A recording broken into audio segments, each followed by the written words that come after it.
celebrities were being so personable with everybody. It was fantastic. Oh, really? Yeah. That's usually not the case. Yeah. Normally celebrities are just like, oh, get me out of here. But they were great. Is that right? Yeah. Oh, okay. Well, that's cool. Oh, is this Napoleon Dynamite? So, Well, I don't think this would get out too that often. I think that's... he doesn't do many public outings anymore, so. That's what I would think. Because that movie came out 20 years ago. Was it 20? That's what I kind of figured. It's like, oh wow, yeah. You know, it's weird because some celebrities can be really nice and others can be real dicks. Oh, these guys couldn't have been nicer. You know, and it's amazing. Some are really like regular people like us, if you will. No, they were very down to earth. They were awesome. They've got something that, you know, touch on them. Yeah. 1394 Main Street, downtown Springfield. My experience of was deep listeners, if you will. Those are the things, those are the people that, no eye contact, no that. The A-listers, They get it. Those are cool people. They get it, they've been through it. And they're cool. But there's B, C, and D listers think that they're, you know.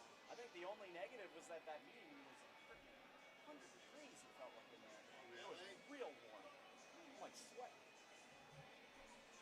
And I was getting soaked by the rain. So. Oh. Rain and then warmth are not a good combination.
Hey. I don't know if you can talk to those Zamboni drivers. They're costing you guys a ton of money, though, especially the old guy with the gray hair. For some reason, he decides he has to do one joyride all the way around the rink at about the 5-minute mark, and that's the one that keeps getting you under. He's the one that keeps getting you written up. During intermissions? Or? Yeah. And it happened last night. He was off at 4:53 or 3:53, and I didn't write you for it, but I wanted to talk to you about it. So. Yeah, let me. But I wanted to let you know that that's what's happening. I'll tell Luke and we'll relay it down to them and see Yeah. what we can do. But that's what's happening. Is that for some reason they get done, and then he just decides to do one last joyride. So. Okay, I'll mention it.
An 11th straight sellout crowd inside the Mass Mutual Center on this Saturday night as the T-Birds look to get back into the win column and try to get their offense back in gear as they welcome in the first place team from the North Division, the Syracuse Crunch, for the second and final meeting between these two teams this season. Ryan Smith with you, News Radio 560 WHYN and AHL TV, your home for T-Birds hockey action in 2023-2024.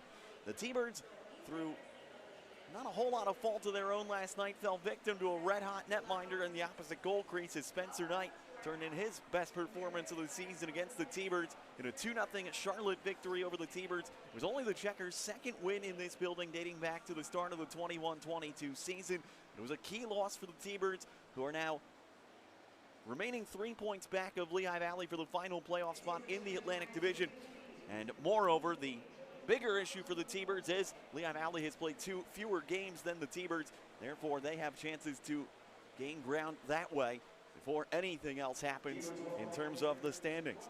T-Birds with 11 games remaining, including tonight. It will not be easy. It is still possible to make their way into the Calder Cup playoffs, but it's going to take Dan Tkachuk's team finding their rhythm and finding it fast here in the closing month of the regular season. To that end, Dan Tkachuk not really able to do too much with lineup personnel from one day to the next. Of course, the long-term injuries to Mackenzie McEachern and Matthew Pekka certainly not helping the equation. McEachern lost for the season with his shoulder injury he suffered against Charlotte back in the month of January. Matthew Pekka still on the shelf after he was injured in a game earlier this month, blocking his own teammate's shot on what ended up being a 5-on-3 power play goal for the T-Birds in a victory over the Laval Rocket. T-Birds, though, have to try to push on with Adam, and they do still boast the top goal scorer in the American Hockey League. Adam Gaudette is 37 tallies, tied with Sam Fagimo of the Ontario Reign for top billing in the American Hockey League. They're the only 2 players over 30 in the AHL this season.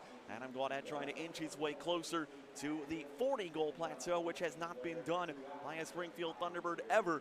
And in fact, Gaudette's 37 goals right now, 7 better than the next closest single-season record in T-Birds history in that department. Marty Ferk and Anthony Greco each had scored 30 in the past.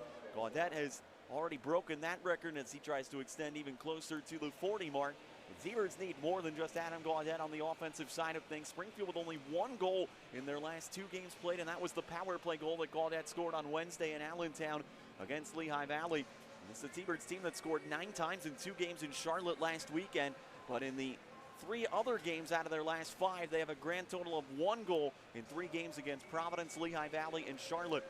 T-Birds taking on the top team from the North Division, the Syracuse Crunch. They sit atop that division as they've been neck and neck in the race for top billing in the North with the Cleveland Monsters for much of this season.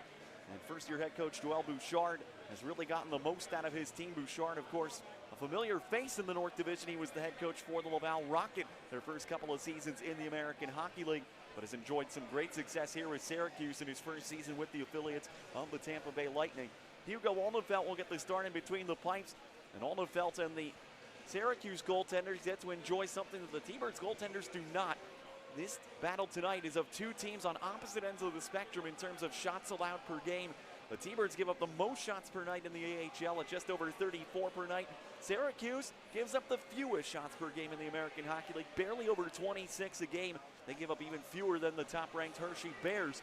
It's a big reason why Syracuse has been able to race out to a record of 35-19-4-2. One of those 19 regulation losses, though, was against these T-Birds back in Syracuse in early January. You'll be surprised, or maybe not so surprised, to learn that Adam Gaudette had his first of 2 hat tricks this season in that game, one of his 10 multi-goal affairs. And Malcolm Subban, at the time still with the T-Birds organization, had a season-high 53 saves in a T-Birds 4-2 victory. Walteri Merla had both goals in that game for Syracuse in the defeat. T-Birds would like to mimic the final result from January 12th. Not sure if Dan Tkachuk would want his team to mimic the 56 shots on goal that Syracuse got that evening. But certainly, you'll take the end result and the 2 points any way you can get them at this point in the season. The T-Birds 2 games under 500 for the first time since late October. And they are running out of racetrack to try to make their way back to a Calder Cup playoffs for a 3rd consecutive season. That road has to begin in baby steps here tonight as the sellout crowd looks to get them energized. T-Birds in the Crunch in about 10 minutes. We'll have more on the pregame show after this. T-Birds and Crunch brought to you by MGM Springfield.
T-Birds and the Syracuse Crunch in their second and final meeting of the regular season, and the only one here inside the Mass Mutual Center, as the T-Birds face one of the better road teams in the Eastern Conference so far this season. These two teams with nearly identical records. For the T-Birds at home versus the Crunch on the road, the T-Birds 18-10, 2-2 at home. The Crunch 18-10, 1-1 on the road. One of these two teams will continue their token of success in their respective environments. T-Birds, again, 3 points back of playoff position coming into play tonight. Here's how Dan Tkachuk will line up his team here tonight. A couple of changes to his top 6 units. The only change in terms of roster personnel tonight, Sam Bitten is in up front for Springfield. He is in replacing Wyatt Kalynuk. Joey Duzak will be shifting back to play defense here tonight after he had spent much of the last 3 weeks playing on the wing on the 4th unit. Wyatt Kalynuk is the scratch tonight on the blue line. Duzak will be paired with Anton Malmstrom. Catley Rosen paired with Dylan Conklin. Leo Loof will remain with Hunter Skinner. The top forward line for the T-Birds will now consist of Hugh McGing with Ryan Suzuki and Adam Gaudette. Jacob Brana and Mikhail Avron will stay together, but they'll be on a unit with Will Bitten here tonight. Kian Washkrick, Drew Callan, and Matthias LaFerriere unit, they stay untouched. Sam Bitten on the 4th unit with Tanner Dickinson and Mitchell Holscher. For the Syracuse Crunch, a team that has really made noise this season because of their stout defensive play, but they have quite a bit of offensive firepower to show for as well. Their starting unit tonight is listed as Joel Bouchard's 4th unit, but I scoff at that assessment, as that 4th unit consists of Gage Gonsalves, who leads the team with 48 points, Jack Finley in the middle, who's got 25 points, and Alex Barre-Boulet, who in 282 American Hockey League games has 292 AHL points. He has spent much of this season in Tampa Bay with the Lightning, cleared waivers in the last month, and is back in Syracuse, where he is the Crunch's franchise leader in just about every offensive category, and he will be dangerous anytime he's on the ice, number 12 in the white and blue. Other forward units, Cole Koepke with Felix Robert and Walteri Merila. Felix Robert had 3 points last night, including a goal that went off his face in their 5-2 win over Robert's former team, the Wilkes-Barre Scranton Penguins. Second unit, Gabe Fortier with Jordy Bellarine and Ilya Usov. Daniel Walcott, the 9th year Syracuse Crunch forward/defenseman. He's their all-time franchise leader in games played. He is alongside Tristan Allard and Lucas Edmonds. Defense pairs Devontae Stevens along with former Philadelphia Flyer, Nashville Predator, and Toronto Maple Leaf Phil Myers. Declan Carlisle paired with Max Crozier, and Quinn Schmiemann making his Syracuse Crunch debut tonight, acquired from the Abbotsford Canucks organization earlier this month. He is paired with Tyson Feist, a former Chicago Wolves defenseman. Hugo Alnefelt starts in net for the Crunch, 14-6-4, 2 shutouts, a 2.28 goals against average. That's good for top 5 in the AHL, and a .910 save percentage. And Tkachuk going right back to Vadim Zherenko, who was fantastic last night in a losing effort. He stopped 33 of 35, and if not for Zherenko, the 2-0 game last night could have been worse. Z looking for his 12th win of the season. He's 11-10-1 with a .913 save percentage. Opening puck drop on the way next. The T-Birds and the Crunch, brought to you by MGM Springfield.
T-Birds and the Syracuse Crunch on a Saturday night before the 11th sellout crowd in a row here inside the Mass Mutual Center. Before the game tonight, celebrating 20 years of one of the great indie comedy films of all time, John Heder and Efren Ramirez from Napoleon Dynamite in the building to drop the ceremonial first puck.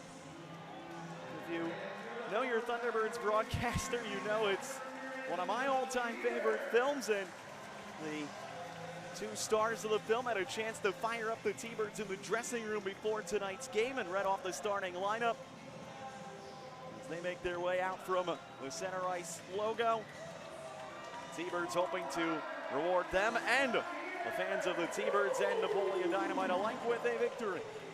T-Birds in their home red jerseys tonight. They'll be attacking left to right in the opening period. The road whites for the Syracuse Crunch with blue pants, blue stripes on the jerseys. The Lightning bold on the hockey pants as the affiliates of the Tampa Bay Lightning. Referees tonight, Jonathan Daniels and Jordan Deckard. Linesmen are Brent Colby and Michael Tarquinio. T-Birds will begin the night with Mikhail Abramoff, Will Bitton, and Jacob Brana up front. Leo Loop and Hunter Skinner on the back line in front of Vadim Zarenko. The Crunch countering with Gage Gonsalves, Jack Finley, and Alex Barre-Boulet up front. On defense, Devontae Stevens with Phil Myers in front of Swedish-born goaltender Hugo Olmefelt, third-round pick of the Lightning back in 2019, who's enjoying his best year as a pro. Abramoff and Finley ready for the drop of the puck and ready for the hockey portion of the evening to get underway.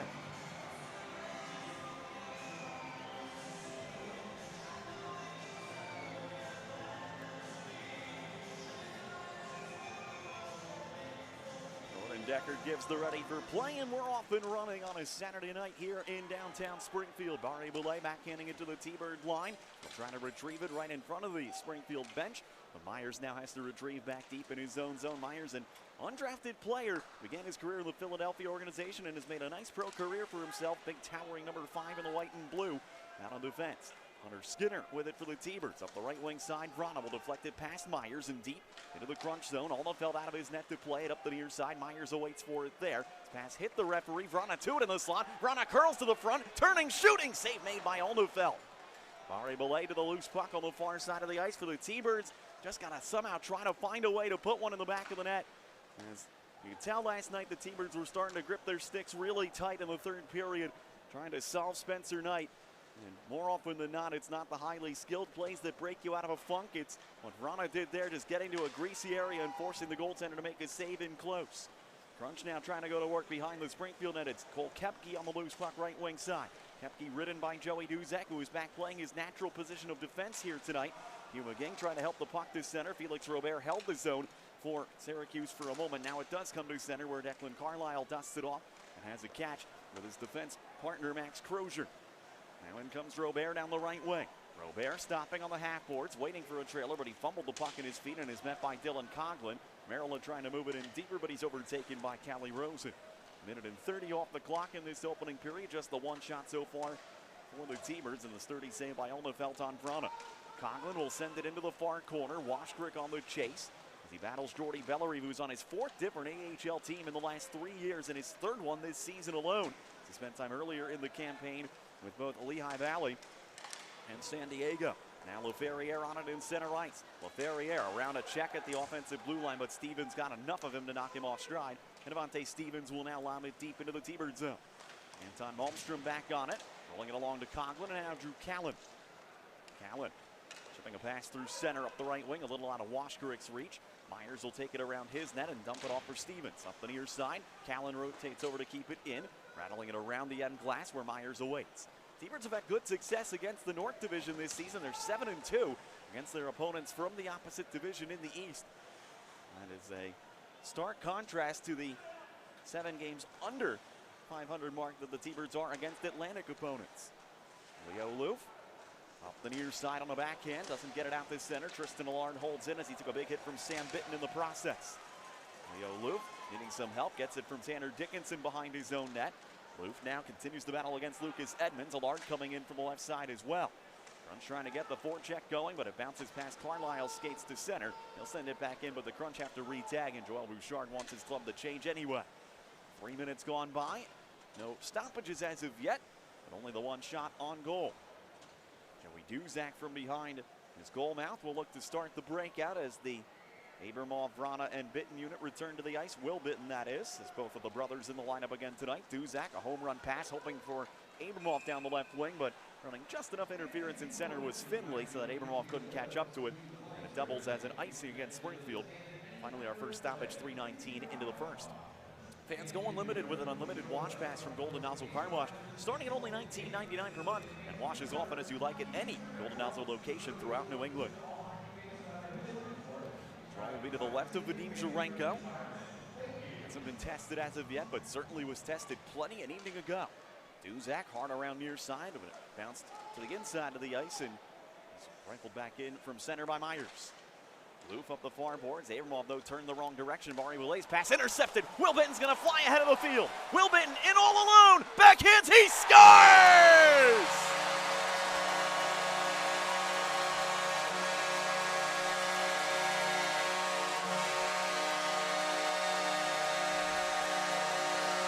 And after almost 90 minutes, the goal drought finally comes to an end as Bitten opens the 5-hole on Oldefeld and backhands it home. Will Bitten gives the T-Birds the 1-0 lead, 3:37 into the first. Exactly the start Dan Tkachuk's team needed. After I got done saying it needs to be a greasy goal, it was a great defensive read by Bitten. The clean interception from Barry Belay. He was able to open up the big 5-hole of the towering Syracuse goaltender. 13th of the season for Will Bitten, and it gets the T-Birds off on the right foot. Now they try to add to it. Carlisle misfiring on a pass behind his net intended for Crozier. Crozier now outlet into Carlisle in center, and the former Merrimack College star moves into the O-zone, but the Cruncher offside at the Springfield blue line. Whistle stopping play 4 minutes in. Will Bitten, the unassisted breakaway tally at 3:37, and I undersold him. Goal number 14 of the season for Will, not 13. Giving the T-Birds the early 1-0 jump after they had gone just over 90 minutes since their last goal, which came in the second period on Wednesday in Allentown by Adam Gaudette. Gaudette with it now at the offensive blue line before it's poked past him by Carlisle. Robert in at the offensive zone. Robert looking to center, was right in the feet of Zherenko. He did his best to kick it aside. Now Hugh McGing on the dash to center. McGing across the red line with it. Will tuck it in past Carlisle into the near corner. Crozier trying to turn away from McGing's pressure. Ryan Suzuki ridden down to the ice on the second wave of the forecheck. Robert now escapes to center. Robert's feed for Ilya Usov, and he'll get it to the end boards of the T-Bird zone. Conklin cleans it up, Malmstrom through the middle, and Gaudette will backhand it out through center. Waiting for it at his own zone, it's Tyson Feist ahead for Jordy Bellerive. Bellerive down the right wing, as he and Drew Callan go to the corner boards together. Bellerive, who has been a pesky, petulant player everywhere he's been. He's normally right up around 100 penalty minutes this season, even though he's an undersized guy. Devontae Stevens rolling it behind the net. There's Bellerive waiting, centering it back in front. Conklin read that play nicely. He's able to stoke it out to the blue line, and on second ever, Callan will nudge it to neutral ice. Stevens back on it again. His headman feed comes to Usov. He'll lead for Bellerive, flying in for a wrist shot. Juggling saves Zherenko. Left a very greasy rebound out in front, but Syracuse couldn't swarm to it quickly enough. Daniel Walcott now in on the right wing side. He's played a little forward end defense in his career as he nears his decade-long stint in Syracuse after being originally a draft pick by the New York Rangers, but has really found a home professionally in the Lightning organization. He got a shot away there, kicked away by Zherenko. Held in by Myers, point-to-point pass. Quinn Schmiemann, whose shot deflected in front by Edmonds and kicked inside by Zherenko once more. Tristan Allard now from the left wing corner. He'll roll it around to Myers at the right point. Myers back in deeper. Allard had it hop over his blade, but it'll go to the left side of the ice, and from the point comes Schmiemann. Schmiemann in behind the goal for Allard. Allard back to the point. Myers with some space. Myers moves to the middle. His wrist shot was blocked out high by Callan. Conklin gets to the loose change. Will turn away from Edmonds. And now backhand ahead to Callan, who will just play it high in the air to the neutral zone. Ferrier waiting for it to come to his feet, and he will get it the rest of the way deep into Syracuse ice. Just about 6 minutes gone by here in this first period. T-Birds the 1-0 lead on the breakaway goal by Will Bitten. And an icing call coming here against Syracuse, stopping play. 13:43 left on the first period clock. Only 5 total shots on net in the game, including the opening marker by Will Bitten at 3:37 unassisted. Draw will be to the right of Hugo Almafelt as Holscher, Dickinson, and Sam Bitten make their way onto the ice. It's Gonsalves, Barry Boulay, and Finley for Syracuse, who were caught on the ice on the Syracuse icing call. Syracuse does get control of it. Crozier, right to left to center, his pass deflected by Gonsalves up and into the T-Bird bench and out of play. We will step aside for the first time tonight. 6 minutes, 22 seconds gone by. Already better offensive output for the T-Birds tonight as Will Bitten on a breakaway has given his team the 1-0 early jump. T-Birds hockey presented by MGM Springfield.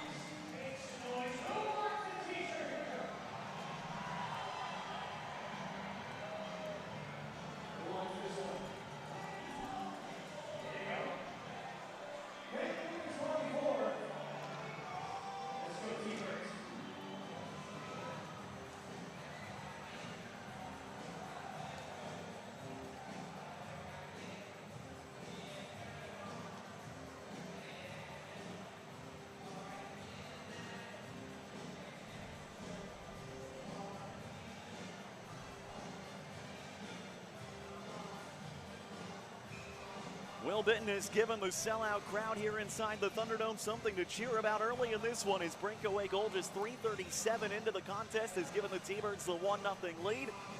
They're looking for a sweep of the two-game season series against the Crunch. There's a lot of AHL fans in Cleveland that are certainly pulling for the T-Birds tonight as Syracuse and Cleveland continue to jostle for first place billing in the North Division.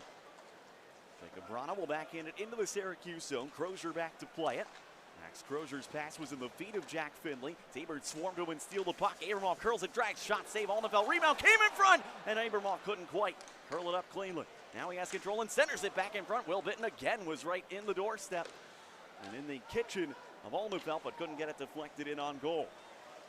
Now Skinner from behind his own net to get the T-Birds organized. 7 minutes played, first period. No penalties as of yet, just the opening goal by Will Bitten. And now flying up the left wing, Hugh McGing with some space, curls to the middle. McGing drops it, Duzak holds, returns for Suzuki, who jabbed it just wide. Well-constructed play, but Suzuki just couldn't get a clean stick on it. There was a lot of net for him to shoot at. Now in center, Gaudette interrupting the break-in by Koepke. Syracuse forced to just play it into the far corner of the T-Bird zone. Duzak got tied up a bit by Robert, got some help from Rosen, but it's kept in at the right point by Myers. T-Birds fail to clear. Koepke now from the right side, fires it in on goal. A kick save made by Jarenko. Stevens now on the near side, rolls it back below the icing line. Callie Rosen takes over there, and now will fire a hard feed through center. Suzuki had no chance of stopping that one. Icing will be the signal against the T-Birds. 12:13 remaining in this opening period.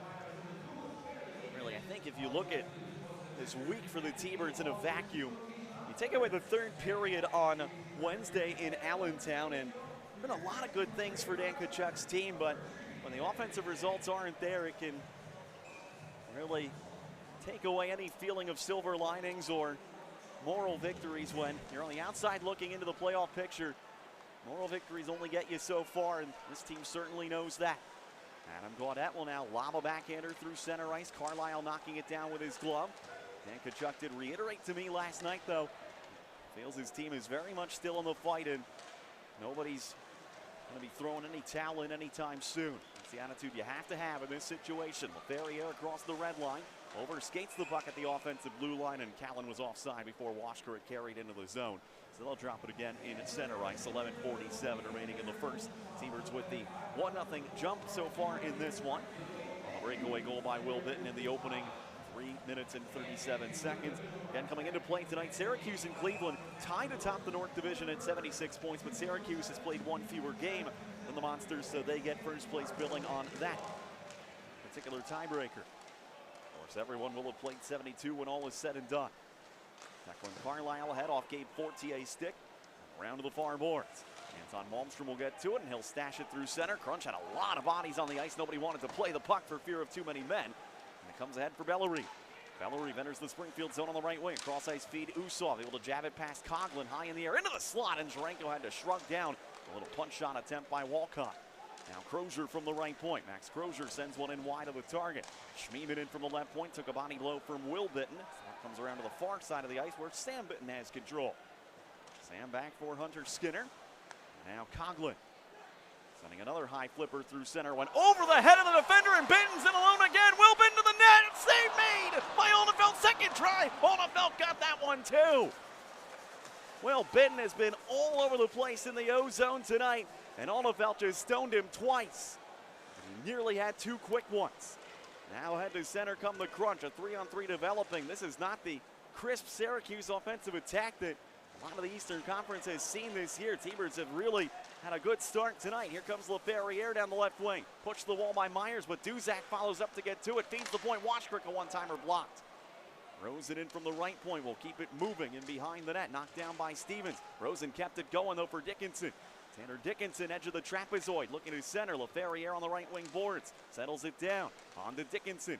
Dickinson curls toward the slot. All the way to the point with it. Dickinson, the wrist shot blocked in front of the goal. And skated ahead by Tristan Allard. To the red line where Mari Boulay moves left wing side for Gonsalves. Gonsalves toward the slot. Gage Gonsalves, one of the best distributors in the AHL. That pass a little behind Carlisle, though. 38 assists this season for Gonsalves, right near league leadership in that department. T-Birds were in the midst of a change. Gaudette nearly picked the pocket. A Feist down at the blue line. Gonsalves, though, with it behind the net. Will bank it back to Feist again. His long slapper shouldered away by Jarenko high in the air. And Rosen will backhand it out to center. Gaudette settles it down from there. Adam Gaudette turning away from pressure now. Weaves his way through center to the Syracuse line. Gaudette the wrist shot. Oldenfeld took a brief look behind him, but he has it in the midsection. And then Carlisle ragdolls Abramov right out of the way of the action and will step aside. 9:32 to go first period as sticks and gloves come up. With Gaudette and Abramov involved after this whistle. Past the midpoint of the first, the T-Birds with the 1-0 lead on the crunch. T-Birds hockey presented by MGM Springfield.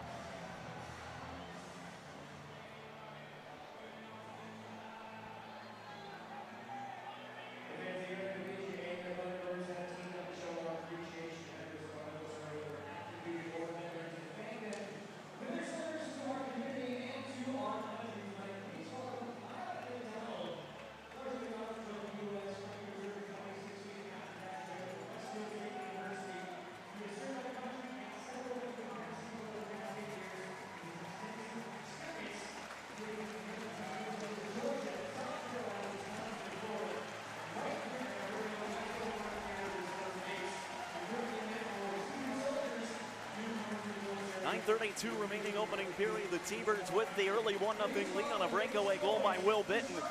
Will had a second mini breakaway, this time coming in on the left wing side on Oldenfeld. This time he tried to go on the forehand over the glove of the Syracuse goaltender, but Oldenfeld was able to come up with the answer and then knock away a second chance as well.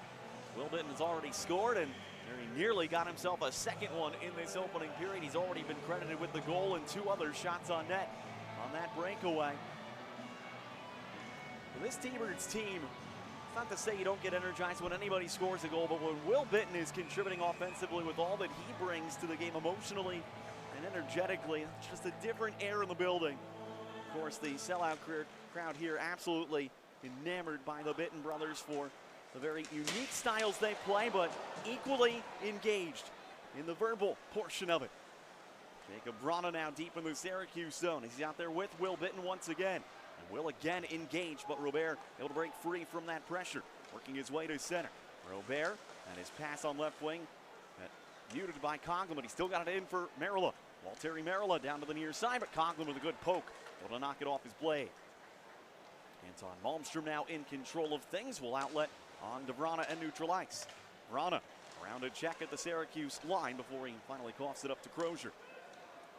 Now Devontae Stevens trying to get things settled for Syracuse.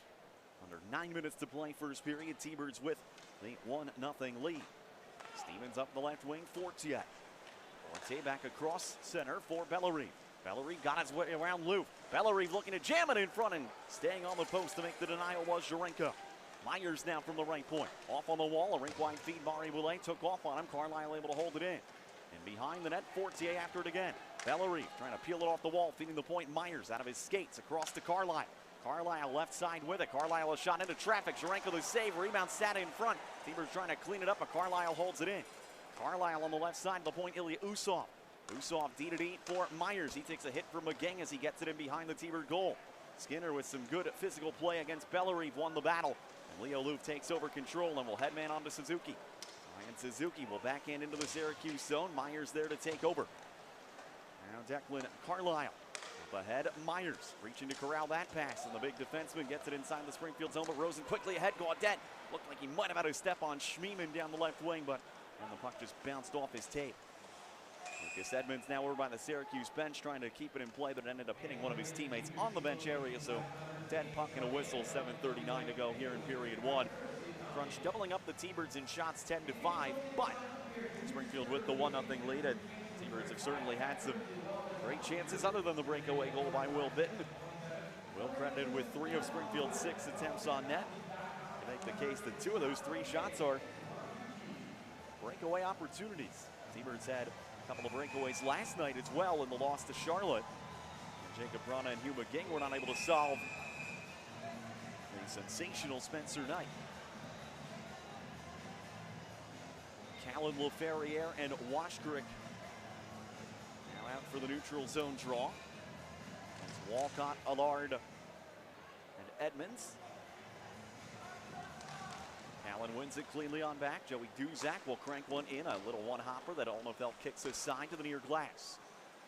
Rozier back on it at his goal line, backhanding it ahead. LaFerriere there knocks it down to the point for Duzak. Pulling it in deep off the kick plate, it's Callan.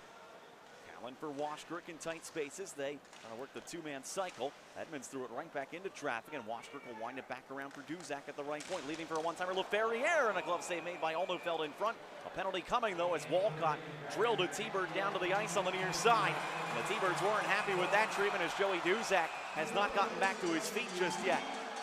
And Washkrick making sure that a Crunch player knows that he wasn't a fan of that hit.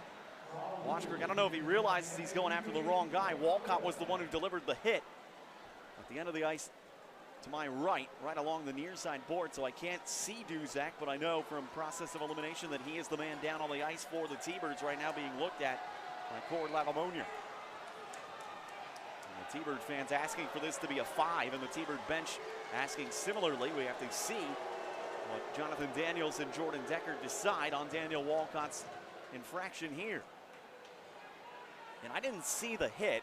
Duzak had already dropped the puck for the LaFerriere one-timer, and so Duzak was not in a position to defend himself. He is back up to a knee right now, and will make his way back to his skates. Go slowly over toward the bench. Hugh McGing is going to relay the message over to the Springfield coaching staff, whether it's 2 or 5. The visiting penalty box door has stayed closed, which generally is a sign they're going to keep it at 2 minutes. We'll wait and see what the ultimate decision is. And it is a 2-minute boarding penalty on Walcott. As Duzak slowly makes his way down the tunnel, he'll go for evaluation from assistant athletic trainer Julia Snow. 7:13 remaining in the first, and the T-Birds go to their first mass lottery power play of the evening. A power play that was red hot in Charlotte last weekend, scored again on Wednesday against the Phantoms, but went 0 for 4 last night in some key situations against the Checkers. Gaudet, McGing, Vrana, Aberov, and Conklin, the 5 on the ice. Duzak normally would be out on this unit, but is obviously back in the dressing room getting looked at. Crunch win the draw and clear it all the way down. Syracuse's PK, top 10 in the league, but they sprung a little bit of a leak lately. 5 power play goals allowed in their last 4 games. They gave up 2 last night. The only 2 goals they allowed in their 5-2 win against Wilkes-Barre Scranton. Conklin with it, center point. Feeding on the right wing side, it was in Gaudet's feet. Still got it free to McGing. McGing wrapped up by Carlisle in the right corner. Very aggressive penalty kill here from the Crunch. 3 of their 4 PK men in the corner, jockeying for the puck. Cole Koepke will now skate away with it and will backhand it through Vrana and all the way down the ice. 1:25 remaining on the penalty time to Walcott. T-Birds looking to extend their 1-0 lead. Conklin moving across the red line with it, now into the Syracuse zone. Will send it around the boards. Left wing side, Vrana holds it at the point. Jacob Vrana across for Conklin. Conklin into the right circle with it, takes the red shot glove down by Olnefeld. McGing was trying to take away the goaltender's eyes, but also wanted to clear the shot lane, and by moving when he did, it gave Olnefeld a clean look at that try by Conklin. He'll stop the clock with 1:08 remaining on the penalty time. 6:21 remaining overall in period 1. T-Birds operating on the first power play of the night, already ahead in the game 1-0. Now the second power play unit, Holscher with Will Bitton, Suzuki, Rosen. Good to see Duzak on the ice right now, so as As a quick look on the training staff, but Duzak's good to go. Holscher and Finley on the face-off to the left of Alnefeldt. One cleanly by Holscher. Rosen waits, he fires, blocked. He's getting in the way of that one, I believe, was Finley. So he lost the face-off, but he recovered nicely to keep Rosen from getting that shot through. Now Cali will start the rush from his own zone. Duzak from the red line will send it in to the far corner. Suzuki lifts the stick of Koepke. Wilbitten swoops to the loose puck to take over. Out of the line, Rosen. This way for Duzak. Duzak into the right circle with it. Duzak turns back now on the half boards, feeding out to Rosen. Rosen returns to Duzak, right side. His pass was deflected off skates into the corner. Holscher retrieves. Wilbitten now looking to step in front. Feeds to Suzuki. Suzuki on the left wing half boards, dusting it off. In low, Wilbitten. Bitten a between the legs shot. Alnefeldt the save, and he gets the cover to stop play. Wilbitten playing with all sorts of confidence in this first period, and with all sorts of snarl as he gets involved after the whistle. As Bellerive and he came together. There is a slashing call coming here, and who's it against? Jordan Deckard had a signal after the play was over. I think he might have nabbed Bitten. Will can't believe it. After all the pushing and shoving that was let go, it's a slash that gets called and nullifies the T-Bird power play. I'm always perplexed when both teams are shoving each other, they're putting gloves in faces, they're throwing little rabbit punches. That's all well and good, but it's a slash evidently that is the hockey criminal offense in that situation. T-Birds have to deal with it. 4-on-4 for just over a quarter of a minute, and then the Crunch will go to their first power play of the night, putting the T-Birds to the Curry Honda penalty kill. Coughlin from his own zone in no particular hurry to give it up as there's still 15 seconds left in 4-on-4. Ging across the red line with it. Trying to move to the inside against Devontae Stevens, but Syracuse takes over. Crozier for Gabe Fortier, and with Walcott stepping out of the box right now, Syracuse is now on the man advantage. 5-on-4 for the Crunch. They were 1 for 4 against the T-Birds in the first meeting this season. Middle of the pack in the AHL at just under 19%. Barry Boulay, who is the quarterback of this power play. He'll get in after it in the right wing corner. Chipping it back up the wall for Finley. Now Carlisle at the right point with it. Down low, Barry Boulay off the right wing boards. Out high for Carlisle. Carlisle back to Barry Boulay, the one-time snapper. Kicked away by Jarenko. Gonsalves retrieves the miss left side. Out of the line, Carlisle. Ian Gonsalves play catch with it. Gonsalves has 19 assists on the power play this season, the most in the AHL. Carlisle on the right. Barry Boulay sent it through the slot area wide. Gonsalves quickly back into the middle. Feeding to the point, it's Carlisle. Gonsalves now left circle. In low, trying to stuff it in front was Finley. Gonsalves gets it back, shoots, blocked up and out of play by Callan. Finley was trying to slip it through to Barry Boulay on the back post. And whether it was Jarenko or Rosen, somebody in tight got a stick down on that pass attempt. And then a good shot blocked by Callan on Gonsalves to stop play. While the T-Birds a chance to get a fresh unit of 4 on the ice with 51 seconds left on the penalty.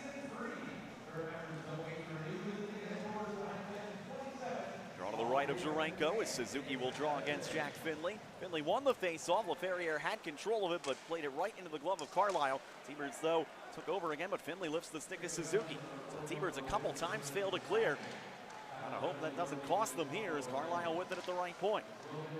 Barry Boulay out near the point with it. Carlisle now left side. In low, Gonsalves out of his skates. Gonsalves rolling it around. Barry Boulay has to track it down along the right wing wall, met by LaFerriere. Laffy couldn't find the puck in the battle. Now he does have control of it, and he'll move it ahead to the Syracuse line. He'll continue to pursue and push it into the Crunch zone. Suzuki now after it left wing corner. Ryan Suzuki looking to center. Gonsalves came all the way back to knock it free. Now Gonsalves through center. A 4-on-2 developing here for the Crunch. Tail end of the power play. In comes Stevens. Devontae Stevens left wing feed. Robert back in front. They score. I believe it was Gonsalves on the back pipe that time who was able to tap it across the line with just 3 seconds left on the power play, and Syracuse on the man advantage gets the game even up at 1 apiece with 3:38 to go in period 1. Robert is actually the first one through the celebratory line, so looks like Robert will get credit for his 4th point in the last 4 periods he has played. The T-Birds, who were so close to getting their way out of that penalty situation, Suzuki and LaFerriere trying to bite off more than they could chew. Offensively on the kill. Ended up putting the T-Birds in a bind at the other end. After the T-Birds were 5 for 5 on the PK last night, they relent on the first Syracuse man advantage tonight. 1-1 our score, late stages of the first. Dylan Coughlin now turns back from Usov, backhands it, ahead for Vrana. Now Abramov taking a look around, shuttled it in from center. Stevens back on it there. Round for Myers. Myers up off the glass, there's Robert waiting for it again. Robert close to reaching a career high in points this season, and he's been real strong for the Crunch so far this weekend. Usov on the right wing with it. Backhands toward the front. Jurenko knocked it away with the blocker. Abramov corrals the miss and will circle his net, trying to find some more space. Coughlin now. Both teams are over double figures in shots in this period. 15 for Syracuse, 11 for the T-Birds. Jurenko and Olafeld have been kept busy. 2:40 left in the opening frame. Coughlin surveys and feeds it up the ice. It was behind Gaudet and intercepted by Crozier. He'll move right back in with it. His pass knocked out of the air nicely by Gaudet, keeping it away from Edmonds. T-Birds able to clear the zone. They'll start to make a change. Carlisle back to gather. 2:20 left in period one. 1-1 our score on the goals by Will Bitton for the T-Birds and Felix Robert for Syracuse. Allard across the red line with it. Kristen Allard will bank it down in the corner. Daniel Walcott after it there against Rosen, and the puck ends up getting jabbed up and out of play on a deflection. 2:09 remaining first period. We step aside. Both teams on the board here in period one. The T-Birds and Crunch even at 1 apiece. Thunderbirds hockey presented by MGM Springfield.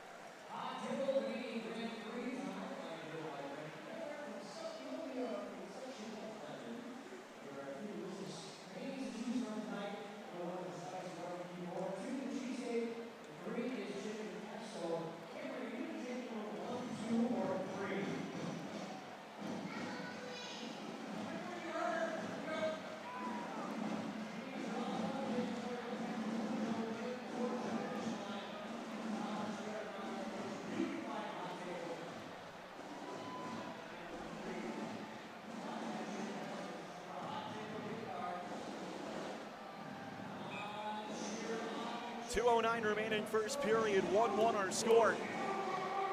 It's the Crunch on their first power play of the night, able to get an equalizing marker. Felix Robert at 16:22 gets credit for his 13th.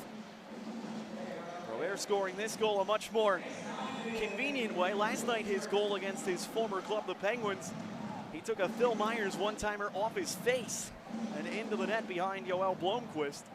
Take him any way you can get him, but I'm sure Robert doesn't want to get too many of those over the course of his career and lifetime.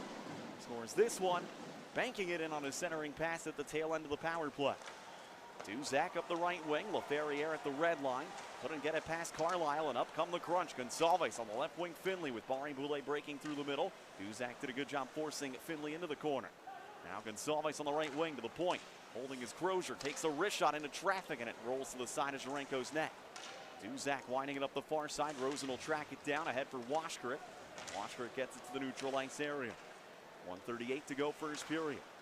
Carlisle for Crozier, ahead Gonsalves with a step. Gonsalves drop feet a little off the mark, looking for Barry Boulay.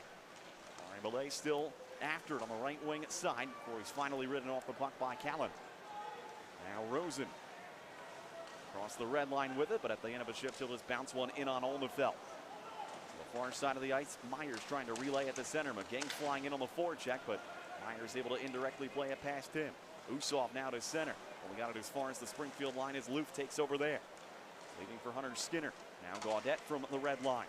Leaves for Skinner on the interchange. Now in comes Abramov, a shot, he scores!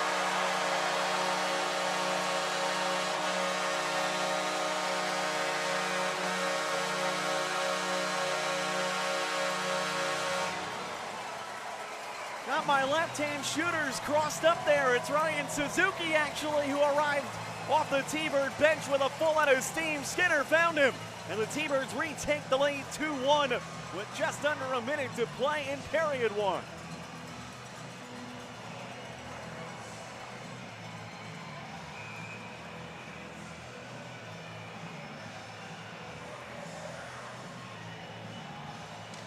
Should be Skinner and Gaudette on the assists. Robert right back in again though. Robert trying to roll it in front. Conklin got in the way of it. Kepke now from the left wing corner. Out at the line, Stevens. Devontae Stevens, D-to-D Crozier. His wrist shot blocked by McGing. It'll end up going out of play. 44.9 seconds remaining in the first.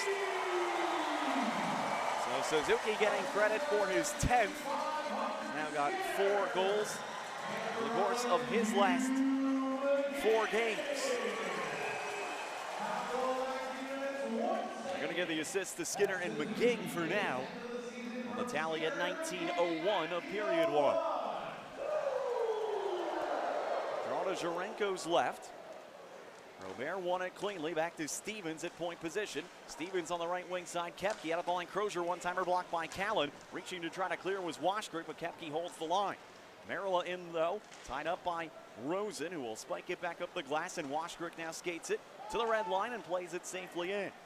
Aldefeld out to move it up the near side. Callan over to get in the way of that with his leg. Kepke trying to relay to center. Washgrick holds in, playing it back wide of the net. Robert to it on the far boards. Crunch trying to get one last bid late in the period. Merrill down the right wing, centers to the front. Kepke shoots. Zherenko the save. Rebound in behind the net still. Rosen trying to free it up, but Stevens finds it. Zherenko still getting up to his skates. Made the save somehow on Merrill as the period comes to an end.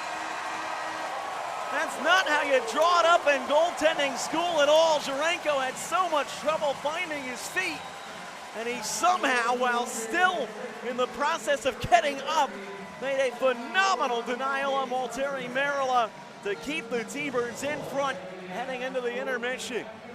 That first period ends with a flourish. T-Birds with a 2-1 lead on the tallies by Will Bitton and Ryan Suzuki. Felix Robert with 1 on the board for the Crunch. And this Saturday night has already seen as much action in this first period as you sometimes get in a full 60-minute game. T-Birds gladly take the lead into intermission. We'll step aside. First intermission report on the way next. T-Birds leading the Crunch 2-1 after 1. T-Birds hockey presented by MGM Springfield.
Back inside the Mass Mutual Center, the T-Birds holding a 2-1 lead on the Syracuse Crunch after the first on this Vote for Boomer night. It's Napoleon Dynamite and Pedro Sanchez in the building here tonight and enjoying a great first period here. I'm joined right now by Jerry Spaulding, Retail Sales Manager for Garner Foods, coupled with Texas Feed and Green Mountain Gringo, 2 of our sponsors of tonight's Vote for Boomer Napoleon Dynamite mashup extraordinaire. Jerry, I want to start on the partnership front with the T-Birds. I know you guys at Texas Pete and Green Mountain Gringo have been with us from our very beginning, but when you hear Napoleon Dynamite's coming into town, what made that kind of perk the ears up for you guys as an organization? Well, Napoleon's a little bit after my time, but my kids watched it, so I did catch the movie. And when I heard that he was, that some of the cast was going to be here, I thought this is perfect for us. And boy, what a great attitude and a lot of fun he was in talking to him. Just great. Just it's nice to be here, and then to have something like that is even more special. Now, I know you guys as a company, you're a lot more than just the food brands that you represent. Give us a little bit of a rundown of the company and what you guys are all about. Well, we are a fourth-generation family-owned company out of Winston-Salem, North Carolina. We've been making hot sauce, barbecue sauce, and all sorts of condiments for the retail grocery shelf and for food service, for restaurants, since 1929, so 95 years. We're very popular in this area with our Green Mountain Gringo brand. It was started in Vermont, and we purchased the company from a family. In 2004, we purchased from the Hume family. And both Texas Pete and Green Mountain Gringo are well represented in this area on the retail side. We also have it on the food service side. The MGM Casino across the street carries our products. Nationally, Chick-fil-A, Bojangles, Church's Chicken carry it. We're the hot sauce of the U.S. military. And it's just, tonight's an opportunity to help people know more about our brands and to show our support for this community. And again, with Green Mountain Gringo, we're kind of in the heartland of Green Mountain Gringo, where it all started. You're not helping with me being hungry right now as you bring up your hot sauce and tortilla strips and everything else for me right now. I'm trying to find time in these commercial breaks to have a chance to grab a bite here and there. Now, I know sponsoring this night was certainly in your guys' back pocket, but kind of talk to us. I always like asking our partners what it means to you guys to partner with the Thunderbirds and this community specifically from one business to another. Well, for us, it's a chance to, obviously, for our brands, for people to see our brands and hopefully relate to them when they see in the store, and they're Springfield fans, that they say, hey, they're a sponsor of the team, and hopefully they support us through purchases. In the case of sponsoring for Springfield, Todd and Alana and everybody here has been so great. We enjoy the partnership because it gives us an opportunity to get tickets for the season that we spread out to our retail partners. We give them to store managers and people, different people in the communities that we have an association with. And we just, it's just a nice way to give back to the community a little bit by helping this team out and keeping money and the brand support flowing in a partnership together. I know everyone knows I say this to all of our corporate partners, but we are what we are successfully because of the support of so many organizations like yours. So we thank you from all of us here at the T-Birds for all you do and your support of us. And I hope it's a meaningful relationship both directions. I'll let you get back to enjoying the rest of this one. You brought some goals and some energy for us in the first period tonight, so we might have to invite you back up here a few more times. I'm certainly available. Would love it. This is a great view from up here. I really like it. I got the best seat in the house. You do, and the only thing I was surprised with is there's no love lost between these two teams. It's been an aggressive first period for sure, and a great pass at the end. That was a great assist on the second goal.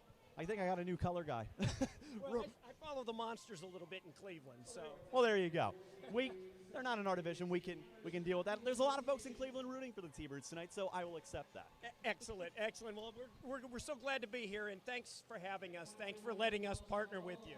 Absolutely. Jerry Spaulding, my guest in first intermission from Garner Foods. Green Mountain Gringo, Texas Pete. A lot of brands that probably are making you hungry as I bring them up right now. T-Birds in Crunch, 2-1. T-Birds in front after one. Thunderbirds hockey presented by MGM Springfield. More after this.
It's a 2-1 lead for the T-Birds after the first goals by Will Bitton and Ryan Suzuki. Have Springfield in front by a 2-1 score. Felix Robert, the lone tally for the Crunch in period number 1. We'll now send it to the voice of the San Jose Barracuda, Nick Nolenberger. He has this week's AHL Plays of the Week.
We'll have more from Nick Nolenberger in the second intermission as the AHL Plays of the Week roll on. When we return, a quick look at the out-of-town scores on this Saturday night. T-Birds holding the 2-1 lead on Syracuse after 1. Thunderbirds hockey presented by MGM Springfield.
2-1 lead for the T-Birds at the end of one on goals in the first by Will Bitton and Ryan Suzuki. Elsewhere on the Rafferty Fine Grading out-of-town scoreboard, finals earlier today, Tucson 3-1 winners in San Jose over the Barracuda, and the Manitoba Moose a 3-2 win over Abbotsford. Toronto Marlies winning on home ice 5-1 against the Hartford Wolfpack. Games currently in action. End of one in Providence. The Charlotte Checkers a 1-0 lead on the Bruins. Bridgeport Islanders with an early 1-0 lead on the Lehigh Valley Phantoms on an early tally by Julien Gauthier. Certainly a score that T-Bird fans will like to see as they pull for the Islanders, trying to do them a favor here tonight. Milwaukee and Henderson scoreless at the end of one. The Admirals have already clinched a playoff berth, the first in the Western Conference to do so. Iowa a 1-0 lead on Chicago, end of one. Scoreless at the end of the first in Cleveland between the Monsters and the Hershey Bears. Belleville Senators and Laval Rocket tied at 1 apiece. That game just underway, period 2. Early stages of the third in Wilkes-Barre, the Utica Comets holding a 3-0 lead on the Penguins. Penguins trying to avoid falling in back-to-back games as they lost in Syracuse last night to the Crunch. Games later tonight in the West, Rockford hosting Grand Rapids. Coachella Valley welcoming the Texas Stars. That winds down the Saturday slate in the American Hockey League. The St. Louis Blues picked up a huge 5-4 overtime victory earlier today over the Minnesota Wild. And as a result, Drew Bannister and St. Louis climbed to within 2 points of playoff position in the Western Conference. 2 points back of the Vegas Golden Knights for the final wild card spot. Vegas does have 2 games in hand on St. Louis, but the Blues not letting the defending Cup champions skate into the playoffs easily. Blues trying to chase them down. 11 games remaining in the season for the Blues. 13 remaining for Vegas. T-Birds 3 back of a playoff spot in the American League. They're trying to track their way down into a playoff spot as well. So similar situations in St. Louis and in Springfield. So far so good tonight for the T-Birds, who have a 2-1 lead on the Crunch after one. We'll be off to period number 2 here in a matter of moments. Crunch with 17 first period shots, the T-Birds with 13. Vadim Jurenko 16 saves, I beg your pardon, including a key stop with just seconds left in the period on Voltering Merila. That kept the Crunch from getting the game back even after the first period. Second period on deck here from the Thunderdome. T-Birds and Crunch brought to you by MGM Springfield.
2-1 T-Birds in front as we get ready to start the second here inside the Mass Mutual Center.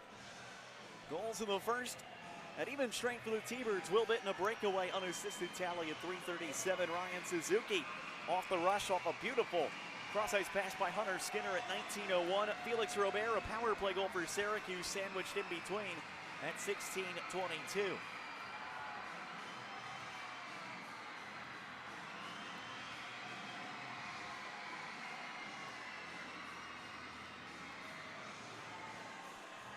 Teamers will now be attacking right to left in the middle period. They are in their home red jerseys tonight with the light blue, navy blue, and white stripes. They move from right to left. The Crunch and they're visiting white sweaters with blue sleeves, blue hockey pants. They move from left to right here in period number 2. T-Birds with a lead at the end of one tonight. 11-5-0-1 is their record when they have that going for them. The Crunch, when trailing after one, still have 9 victories, so they have not been afraid of having to come back in games. They had to do it last night. They were down 1-0 after the first to Wilkes-Barre. Cole Koepke right side. A shot goes off the body of Leo Loof. Comes around to the left wing side for Robert, their goal scorer. Robert trying to play it to the front. Myers in from the right point, wristing one. Kick save made by Jarenko. Will Bitton jabs it in the middle, and now away to center. Comes Abramoff left wing feed Vrana. Jacob Vrana trying to get a step. The wrist shot off the crossbar. It's in. They score. Vrana bore down and in, and just 30 seconds into period 2, it's 3-1.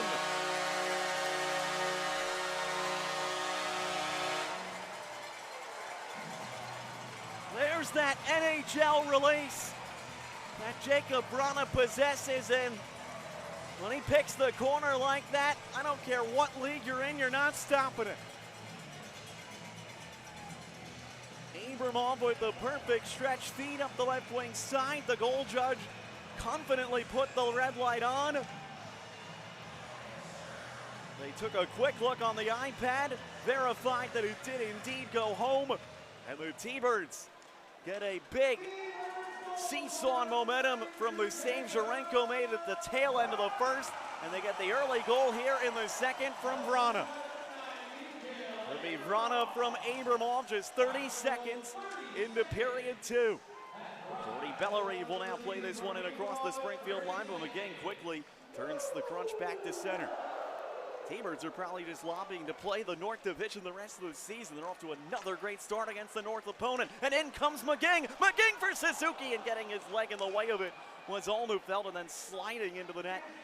Trying to maintain his balance was Declan Carlisle. The T-Birds, I think, lobbying for a delay of game on Carlisle, but I think that was just a toe pick by the Crunch defenseman. 1:06 gone by here in the second.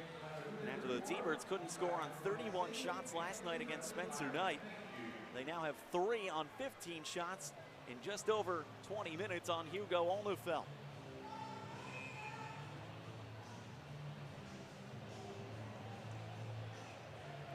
On to the left of the Crunch netminder, who came into play with a goals against average of 2-8. T-Birds have already gone beyond that. Sam Bitton in on this loose puck. Looks like he got tripped up a bit by Crozier. Play carries on. Dickinson and Sam Bitton and Will Bitton out on the ice battling deep in the offensive zone. Pinching in from the right point was Coughlin, but the Crunch do clear to center. This is a Syracuse team with plenty of offensive weapons, so the T-Birds can ill afford to sit back with a 2-goal cushion. Coughlin ahead. Will Bitton will deflect it in on Olnefeld again. He'll kick it to the near side. Crozier around for Carlisle. He took a big hit from Sam Bitton for his trouble, and then Will Bitton a flying hit on Finley over by the Springfield bench. It's on Malmstrom, met by Finley. Finley wrestles at free centers. Barry Boulay couldn't get a shot away. A good closeout for the T-Birds defensively. Sam Bitton now across the red line will get it safely in deep, and the T-Birds will complete a change. 3-1 the score. Springfield in front here in period number 2. And lately for these T-Birds, they either have a boatload of goals in a night or little to none. Gaudet a takeaway here, and he revs it up the ice. Gaudet over the right wing with it, takes a look, curls it, his shot blocked into the slot, and McGinn just overskated it. Hugh McGinn with it now behind the net, dropped stick behind the net by Feist. Now Suzuki centering, Leo Loof stepping in. He'll just play it safely into the corner. Feist going to retrieve the lumber. Skinner in from the right point to keep the pressure going. McGing retrieves for Suzuki. Suzuki chipping to the middle. Barry Belay knocks it down and sends Gonsalves ahead to center. Stevens joining it, trying to make it a 2-on-1. Gonsalves drops it, fights the shot. It goes high and wide, bounces side of the goal, and Jarenko had to come back. Stevens in front, turns and scores.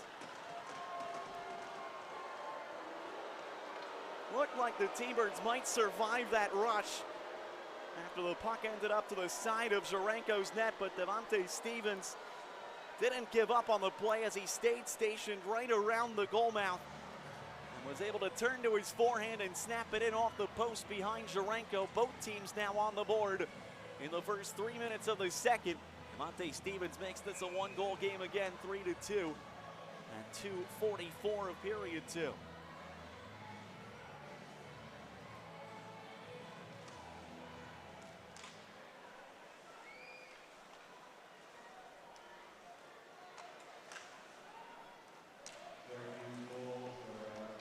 All of a sudden, Syracuse trying to ride the momentum train. Allard in on the right wing as he shoulders Rosen. They both fall to the ice.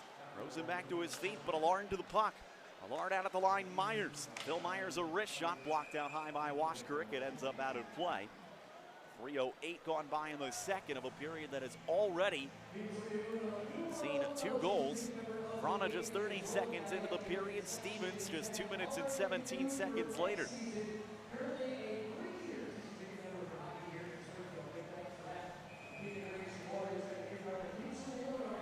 Will be to the left of Jarenko. Abramov, Vrana, and Will Bitten back out there again. All 3 members of that line on the score sheet tonight. Syracuse wins the draw, and Edmonds got a shot away. Jarenko got the stick down to shut the 5-hole. Now it comes up the near glass. Vrana coming together with Quinn Schmiemann. Edmonds able to roll it in behind the net, and there's Allard after it again. Tristan Allard on the right wing, steps toward the middle. Allard got his way to the front, forehands it. Jarenko able to fight it off. T-Birds have to have the response now as the Crunch starting to find their mojo. A shot from the line here, kicked out by Jarenko, and Will Bitten will golf it ahead. Abramov trying to get behind the defense, but could not time his run at the offensive zone. T-Birds trying to sneak a change. Myers, a stretch pass, misses Gonsalves, and it turns into icing against the Crunch. 3:47 off the clock, period number 2.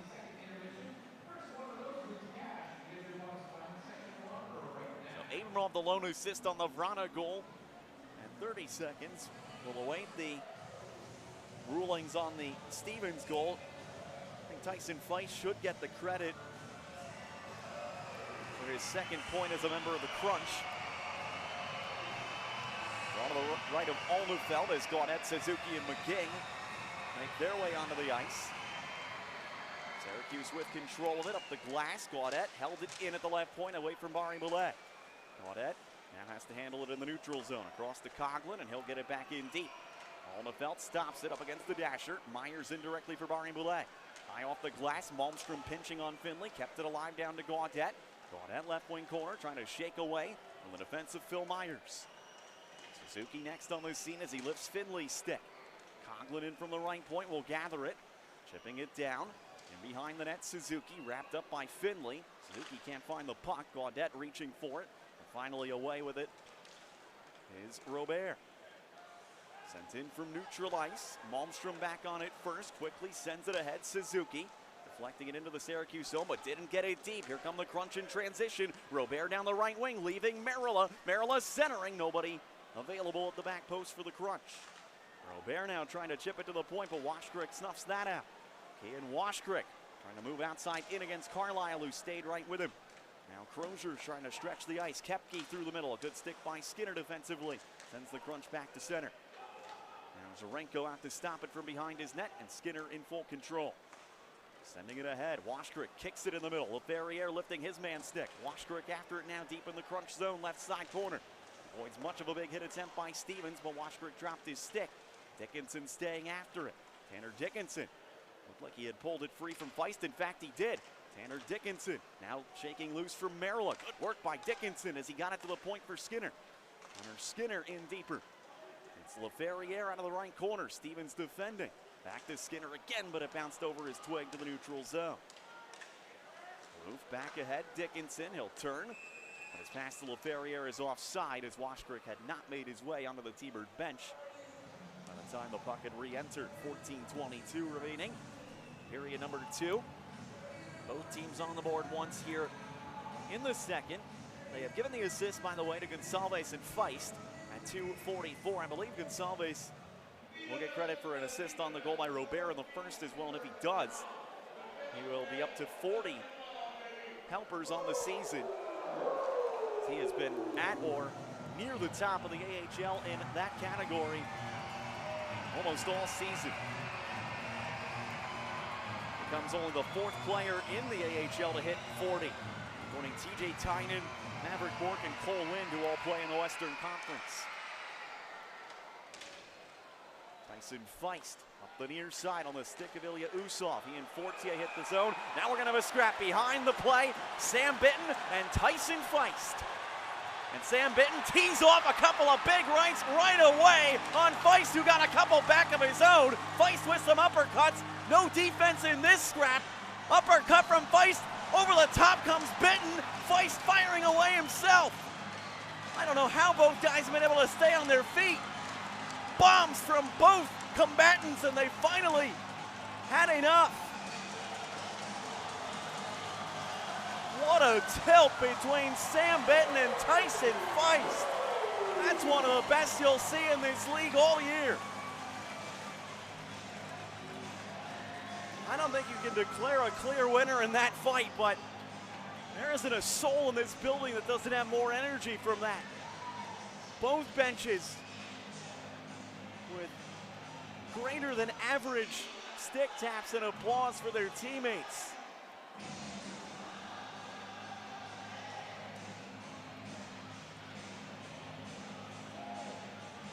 Both players got heavy right-hand shots in. And again, I'm just amazed at the balance that those two players were able to maintain.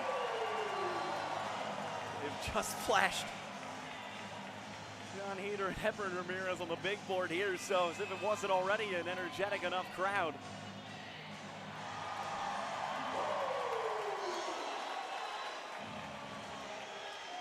I know there's arguments for and against fighting, but how can you not be energized by it? And Feist and Sam Bitten did it the right way, and there were no unnecessary cheap shots and just great energy for both benches. Crunch trying to get this game back even. T-Birds escaping their zone on the stick of McGing. McGing to the inside on Carlisle, but Suzuki, they say, held the offensive blue line. I thought that was offside. T-Birds happy to have play go on. McGing behind the net with it, slips it out in front. Holding in at the line is Duzak. Duzak wristing one back in front. Save made by Olmufelt. Jack Finley will roll it out to center, only as far as the red line, though, with the T-Birds overskated. A 2-on-1 developing. Barre-Boulet with it right side. He turns back, looks for a trailer. Barre-Boulet ridden nicely by Duzak to the wall. Crozier now with it out at the blue line. Feeds for Carlisle. Declan Carlisle in the high slot. The wrister into heavy traffic. Punched away by Jarenko. Finley now on the left wing corner. Wraps it around Barre-Boulet, stopping it in the trapezoid. Good stick by Coughlin, knocked it free. Gaudette now on the far wing. And a size advantage on Barre-Boulet there, and he won puck possession for his team. Duzak now. A flipper gets it to the neutral zone. Myers trying to counter back quickly. Edmonds had it poked from him by Abramov, and Gaudette now trying to spring Abramov at the Syracuse line, but Myers in the long reach, able to knock it free. Myers at 6'5". He's one of the longest sticks in the AHL, and he showed it there. Good use. Tristan Allard now backhands it behind the Springfield icing line. Skinner back in control. Hunter Skinner, pass deflected in center. Will Bitten overskates it at the offensive zone. And Edmonds will play it back into the T-Bird zone. Skinner another quick up the ice. These two teams don't waste much time in trying to turn defense to offense. Edmonds now an overskate at the offensive zone. He does get it in deep. Syracuse in the midst of a change. Skinner will come over to get it and lob it in the air. Not out of the zone, though. It was kept in by the glove of Koepke. Koepke down in the left wing corner. Sends it around. In from the right point comes Crozier. His wrist shot blocked by Loof. Now out of the right corner, Koepke had his shot blocked again by Loof. Crozier, left wing side, Robert. Robert sends it to the front. He's caught up in traffic. Skinner not able to clear out.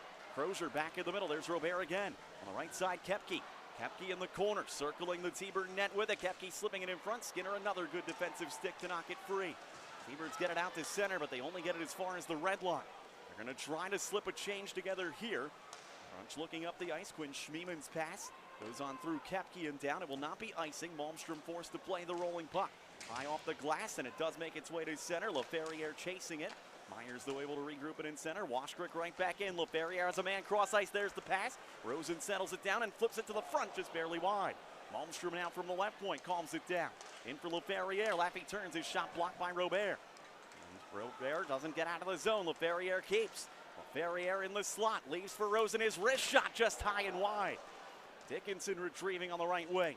Tanner Dickinson back to Rosen, center point. Rosen waiting, slips it in the slot. LaFerriere to the front, put it through the legs of Alnefeld and wide. There will be a penalty, though, against the Crunch. 11:06 to go in the second. Some great work in the O-zone there by LaFerriere, Dickinson, and Washkrick. They nearly get another one on the board, but they will go to a mass lottery power play when we return. 3-2 our score, 11:06 left, middle period. T-Birds out in front. Thunderbirds and Crunch brought to you by MGM Springfield.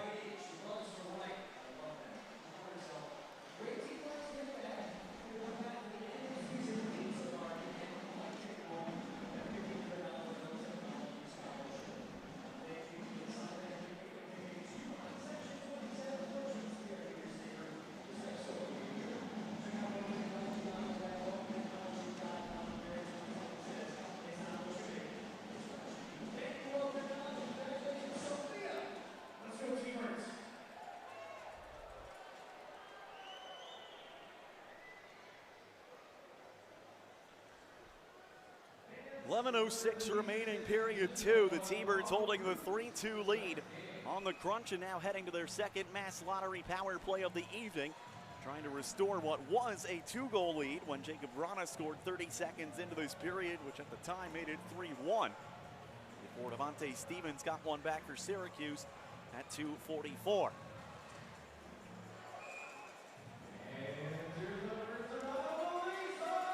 Gaudette, Abramoff, Vrana, Conklin, and Duzak. The 5 on the ice.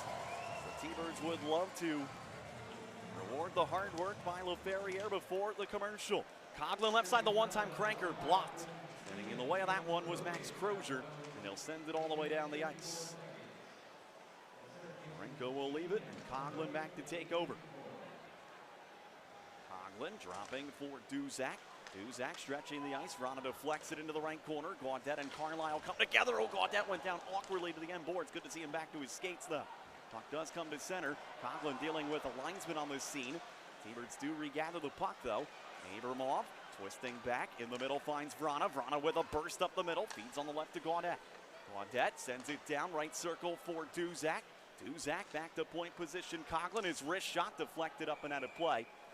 Abramoff got a piece of it, but couldn't get it deflected on the net. So the whistle stops things. 1:17 remaining on the power play.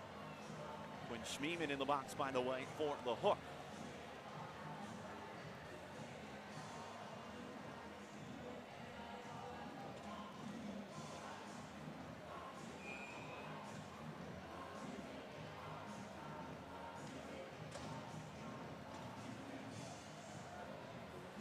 Draw to the left of Alnefeld. Bolsher ties it up. And eventually the Crunch come away with it, and Phil Myers will send it the length of the ice. Franco forced to keep it away from Gabe Fortier. Gang will angle it back for Rosen. Rosen for McGing, who enters the Crunch zone. Will send it around the boards and glass. It came right out in front. Will Bitten's there. Oh, what a save. Alnefeld, it's in! Will Bitten scores again!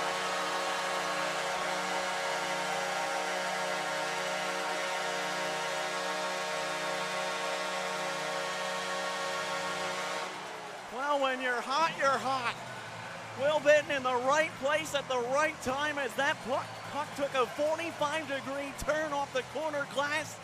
Alnefeld got a big piece of it with the glove. It was remarkable he even got a piece of it, but it squeezed its way home. And the T-Birds get a power play goal to make it 4-2 at 9:59 of the second.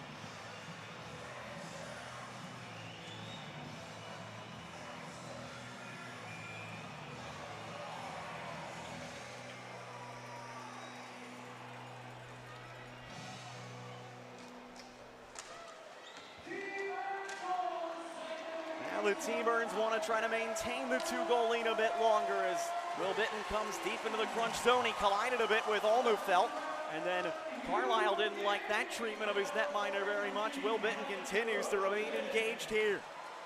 2 goals now for Will. His brother Sam in the box, as the Bitton brothers have really energized this crowd here in the second. Now the crunch away to center. They look for another response. Finley on the right wing, Barré-Boulet. His pass all the way across to Carlisle, who skates right up into the play. Carlisle to the front, shoots, saves Jarenko. And Will Bitton's away with Coughlin, a 2-on-1. Will look for the hat trick? Bitton across, Coughlin, the shot. I think it caught the iron. And Finley will just jab it out to center. Things opening up. Rana misses a hit attempt. Back in comes Barré-Boulet. He'll drop it in front, a penalty coming. And you just had a feeling this was coming on the T-Birds here. Abram was forced to hook Barré-Boulet. And with 8:58 to go in the second, Syracuse will go to a power play. T-Birds back in front by a pair. Feist and Sam Bitton have served their fighting majors. Will Bitton has his second goal of the game, but the crunch with another chance to cut the lead in half. 4-2 the score as we pass the midpoint of regulation. T-Birds hockey brought to you by MGM Springfield.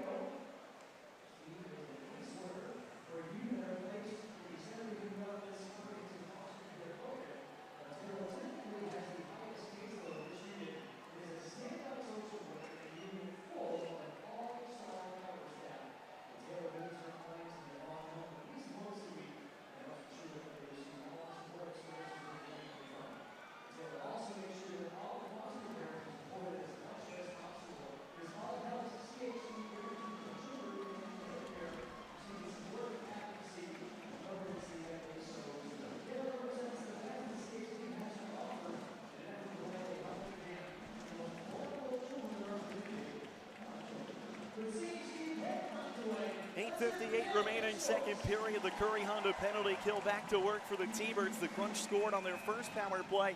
The tail end of it, at the end of the first, Felix Robert has their power play goal from Stevens and Merila. Now the Crunch looking to get this back to within 1 again. Carlisle walking into the middle, left wing feed Gonsalves, and back to Carlisle again. Declan Carlisle, right wing feed Barré-Boulet, the one-timer missed wide on the short side. Hunter Skinner trying to navigate away from pressure. Kepke rolling into the point, Carlisle holds the zone. Rolling into the skate of Gonsalves. Now Finley moves it back to Gonsalves. Kepke trying to skip a man to the point, but McGing intercepts. McGing up the right wing will challenge Carlisle, trying to chip to the inside, but Kepke on the back check took it off his stick. 1:30 remaining on the Crunch power play. Their second of the evening, they trail 4-2. Finley in on the right wing, pass eluded him.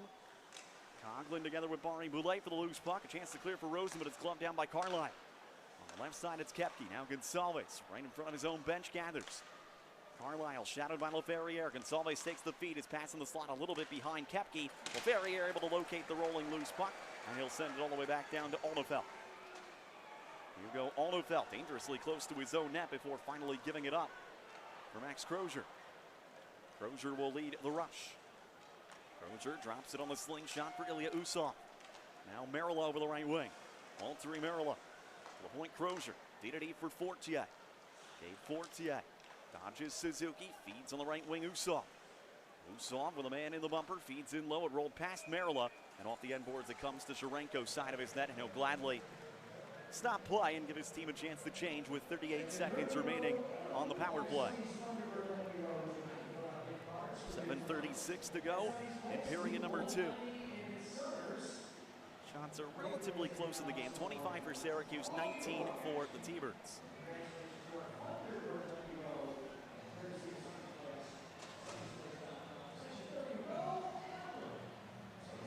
Finley and McGing on the draw. Comes back to Carlisle at the right point. Barré-Boulet on the right wing where he loves to operate. A backdoor feed. Gonsalves got it into the paint. No one was there to jam it across the goal line. T-Birds catch a bit of a break as Skinner locates it and gets it down the ice. And see what makes Barré-Boulet and Gonsalves so dangerous for this Crunch team. It doesn't take them much of a lane to really make a high skill play. Gonsalves, bit of a disjointed entry here, but the T-Birds don't get control of it. Barré-Boulet on the right wing settles it down, out to Carlisle. Carlisle back to Barré-Boulet, the one-time rip blocked by Loof. Barré-Boulet with it again. Carlisle once more. Back to Barbalay. There's the one-timer. Shoulder saves Jurenko. Rebound high in the air. Gloved by Gonsalves. But Callan able to nudge it out to center. Abramov is out of the box. Gaudet trying to locate the loose puck down on the near glass. Barbalay trying to make a move right at center ice. And into the offensive zone comes Allard. Tristan Allard down in the left wing corner. Trying to shake away from Skinner. Abramov with good support for the T-Birds. Rolls it out to center. Gaudet back to Abramov. Abramov will just chip it safely in deep. T-Birds complete a change behind him. Abramov now steals it. Abramov, side of the net, trying to kick it loose. Malmstrom holding it at the left point. D Coughlin. Dylan Coughlin around the check of Edmonds to the goal line. Dylan Coughlin turning back with it now. Coughlin patiently into the slot, finding Gaudet. Gaudet weaving out to the blue line with it. Gaudet, a nice move against Stevens. Trying to keep it alive right by the T-Bird bench. It's still in the O zone, and Vron will send it back toward the front. Walcott eventually able to skate it ahead. Daniel Walcott over the right wing. Driving wide against Malmstrom, leaves it back. Stevens, the second wave, is shot blocked by Gaudet. Rebound sits between the hash marks. Coughlin locates it and gets it ahead to Vrana. Jacob Vrana escapes with his feet through center, only as far as the Syracuse line. Gaudet on the follow in center. Gets tripped up near the red line. Suzuki is able to nudge it further into the Syracuse zone. 5:40 to go, period 2. A 4-2 game. T-Birds in front. So it was 2-1 T-Birds in the first. That is the breakdown of the scoring here in the second. 2 for the T-Birds, 1 for Syracuse. Crozier to the red line, will send it in high around the glass. Jurenko stays put after seeing what happened at the other end to Alnefelt earlier in this period. Four-man battle on the puck on the far side. Kept it at the point. Schmiemann, whose shot blocked in front of the net by Rosen. McGinn now trying to stretch the ice. Will Bitten again was camping out at the offensive zone, trying to center one now back in front. Usov came back to pick it. Usov now ahead. Bellerive down the right wing. Jordy Bellerive on the backhand. Got it all the way across. Jurenko, a sliding save post to post on Fortier.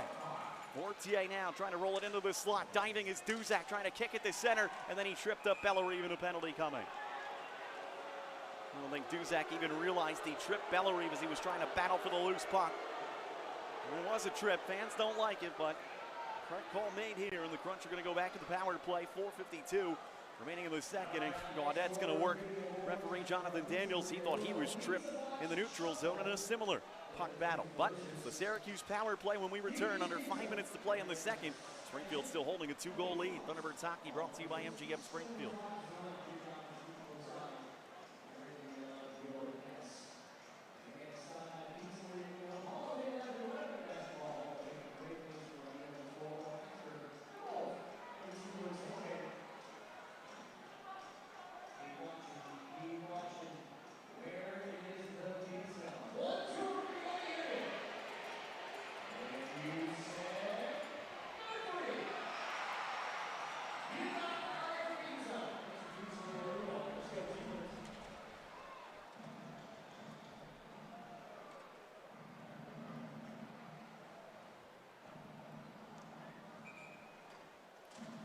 Syracuse power play, 4:52 to go in the second.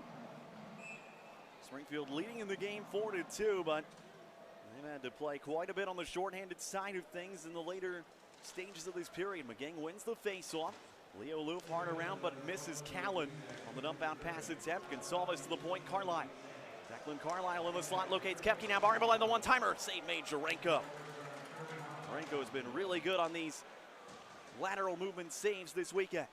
Barbalay with it on the right wing half-boards. Barbalay chipping it out to Carlisle. Left wing feed Gonsalves. He steps in, will wrist it this time. Saves Jurenko.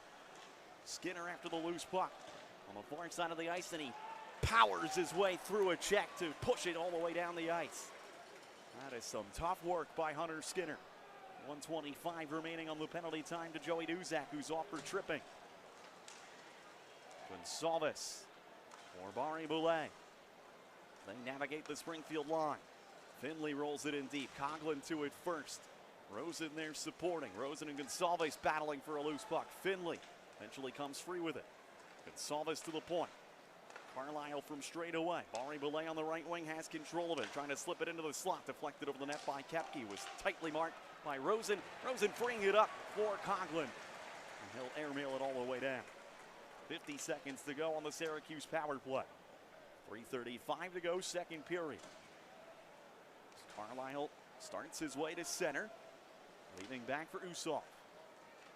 Ilya Usov for Merila. Right back to Usov in the right corner, but Coughlin on the backhand made a good play to dislodge it and able to play it off glass to center. Crozier now watched closely by Mitch Holscher. Usov now curls his way through center and enters the T-Bird zone. Back across for Merlo. Merlo at the right point, Crozier. Now Usov on the right wing wall. Able to get Usov into the slot, and unable to get a good stick on that was Robert. Retrieving his Merlo left side, across for Usov once more. 5 to go on the power play. Usov surveying. Usov banking to the point. Crozier winds, he fires. Blocker saves Jurenko. Coughlin to the loose puck. Sends it ahead. Duzak is out of the box. He's onside, and he put it high and wide. So close for Joey Duzak. And back the other way come the crunch. Fortier for Robert. Robert leaving. Merlo is base. Shoots. Saves Jurenko. And no rebound. More stick and glove action after the whistle. Both teams with some heavy shots in there. Leo Loof and quite a tiff with one of the crunch players. Devontae Stevens came all the way in from the blue line to be the third man in on a scrum. I don't know how that's not a penalty. If the Wilbitten slash post whistle is a penalty, there's no way what Devontae Stevens did there isn't. Well, if nothing else, the faceoff is going to come to the neutral zone because Stevens encroached from point position. That'll be one break for the T-Birds, but we'll have to wait and see if any penalties are called from this. I find it hard to believe there won't be something coming from this. So far, Robert is being led to the box for Syracuse, and Loof is being led toward the Springfield box. Looks like roughing minors for each. 2:34 left in the second. T-Birds have not minded playing 4-on-4 this season. It looks like they will again right now. 2:34 left in the period.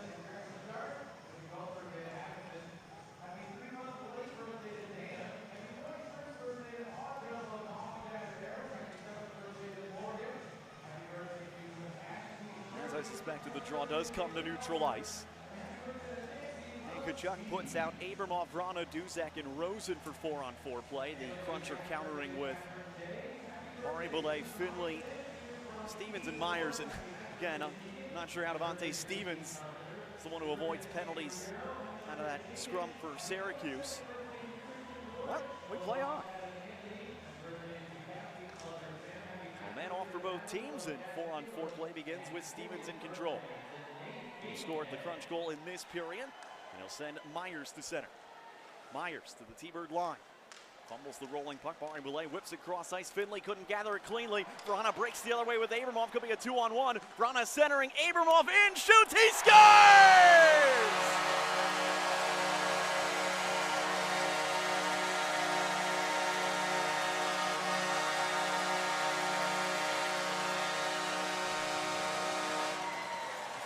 This time I can say with certainty it's Abramov on the tally.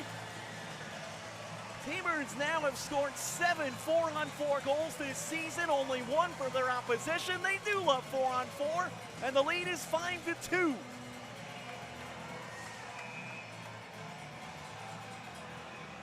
Goal and an assist tonight now for Mikhail Abramov. Vrana also with that stat line. And the T-Birds lead balloons to 3. Gonsalves now gives it up. Vrana's in again. Vrana waiting, holding, centering. Abramov holds, he shoots, blocked. Abramov will track it down on the right wing side and will continue to weave to the slot with it. Abramov all the way across. Vrana able to gather it in there. Sliding it toward the front. Rosen in on the prowl. Left wing corner. Abramov now D2D for Duzak. Joey Duzak for Callie Rosen, all sorts of room. Rosen centering, it was blocked by Carlisle. Vrana would have had a tap-in at the back post if not for that read by Carlisle. Boy, Abramov and Vrana have had their skill going tonight. And now Suzuki a steal. Gaudet alone in front. Suzuki centering, but didn't get much on the pass. Alnefelt able to knock it aside. And now sneaking behind the defense. Merrill is in alone. Merrill back hit, saves Jurenko with the right pad. Big Z playing large here in the second.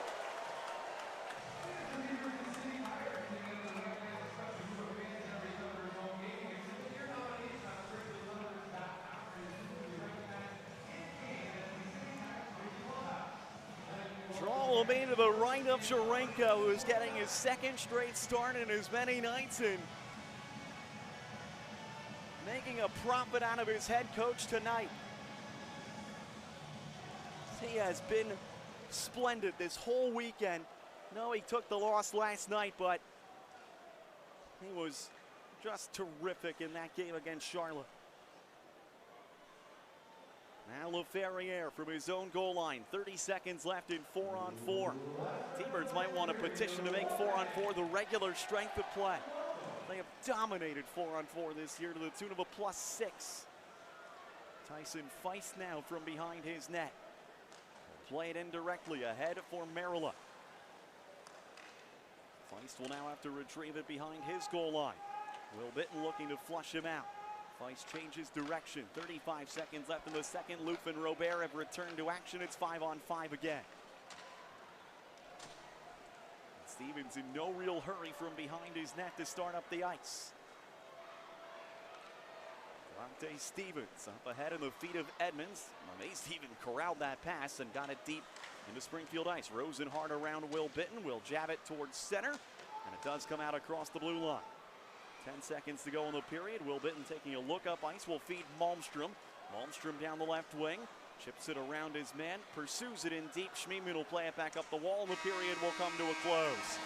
And what a second period it was for Dan Tkachuk's team. They put 3 on the board. And Vadim Sharenko has been sensational at the other end. He has 31 saves through 2 periods, and unlike last night, he's getting goal support this evening. A 5-2 lead for the T-Birds at the end of 40 minutes here tonight. Plays of the week to kick off the second intermission report when we return. T-Birds 5, Crunch 2 at the end of 40 minutes here inside the Thunderdome. T-Birds hockey brought to you by MGM Springfield.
It's a 5-2 T-Birds lead at the end of 40 minutes. Second period tallies from Vrana, Will Bitten, and Abramov have Springfield in front by 3.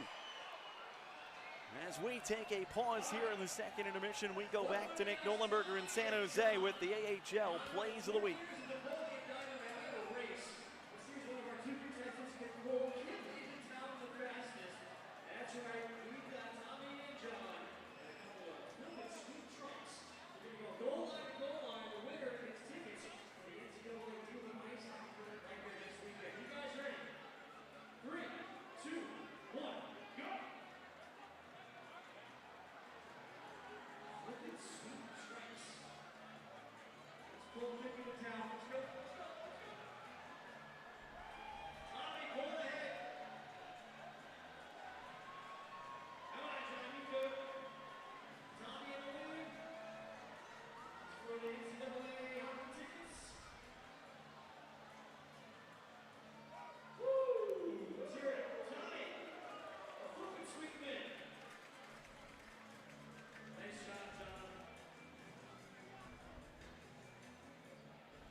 T-Birds with now a 5-2 lead as we go to the third period here in Springfield. Goals in the second by Vrana, Bitten, and Abramoff. And the T-Birds stick to this 3-goal lead. 5 goals from players not named Adam Gaudet, which is what the T-Birds need. Ride their way down the stretch in hopes of clinching a Calder Cup playoff berth. T-Bird Fans Copycat Print Shop is a full-service printing and copying office located in West Springfield. It's been in the same location for more than 20 years. The staff is ready to assist with any copying, printing, and binding needs, and in fact, they can even help you design your next project. Just give them a call today or visit their website to request a quote. Bob and Jenny at Copycat take great pride in caring for each of their customers personally, and that means they are ready to serve you too. Call 413-734-2679 or email wscopycat@gmail.com to get started on your next project today. We'll take a look at the out-of-town scoreboard after this commercial timeout. The score after 2 periods here in Springfield, the Thunderbirds 5 and the Crunch 2. T-Birds hockey brought to you by MGM Springfield.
Five to 2, Syracuse in front.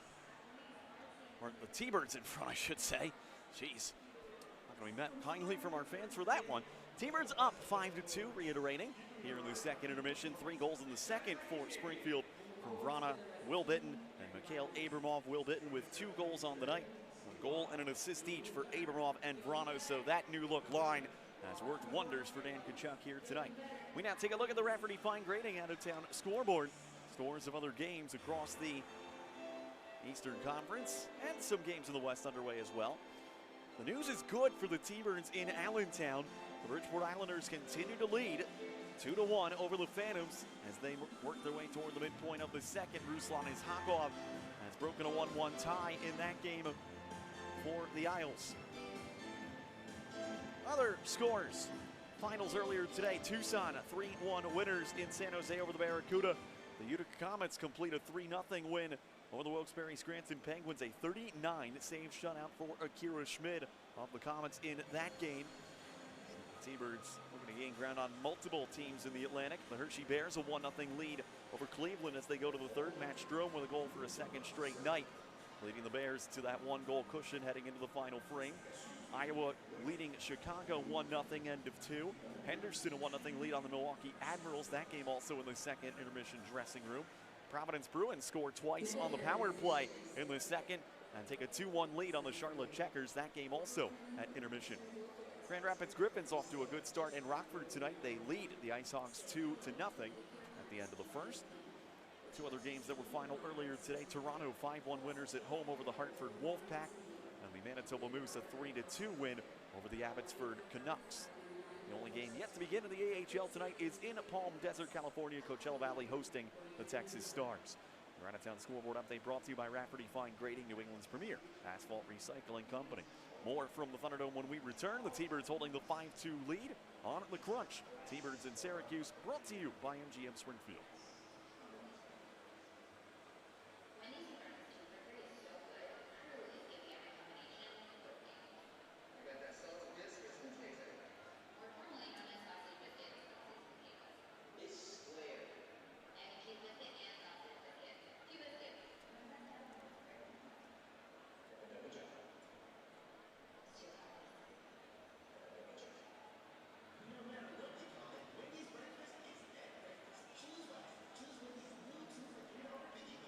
Nearly a quarter of all U.S. adults experienced mental illness last year. Yet of all those people, less than half are suffering. The stigma of mental illness prevents people from doing well. And the stigma. And the stigma. And the stigma. Talk about mental health. It's okay to ask for help. Tonight Below Support Options is a nonprofit community behavioral health agency in Western and Central Mass with a community clinic right here in Springfield. Appointments and walk-ins are offered. Learn more at cso.inc.org.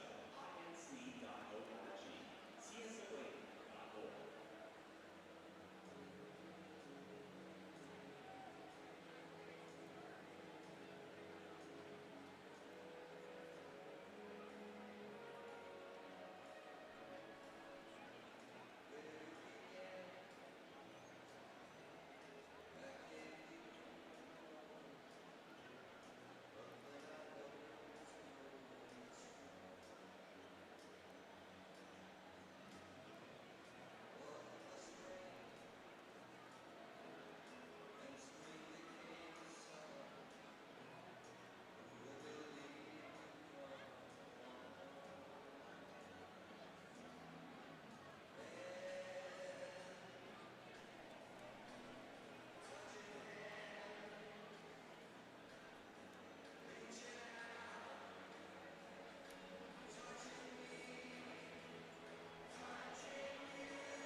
Five to 2 Springfield in front.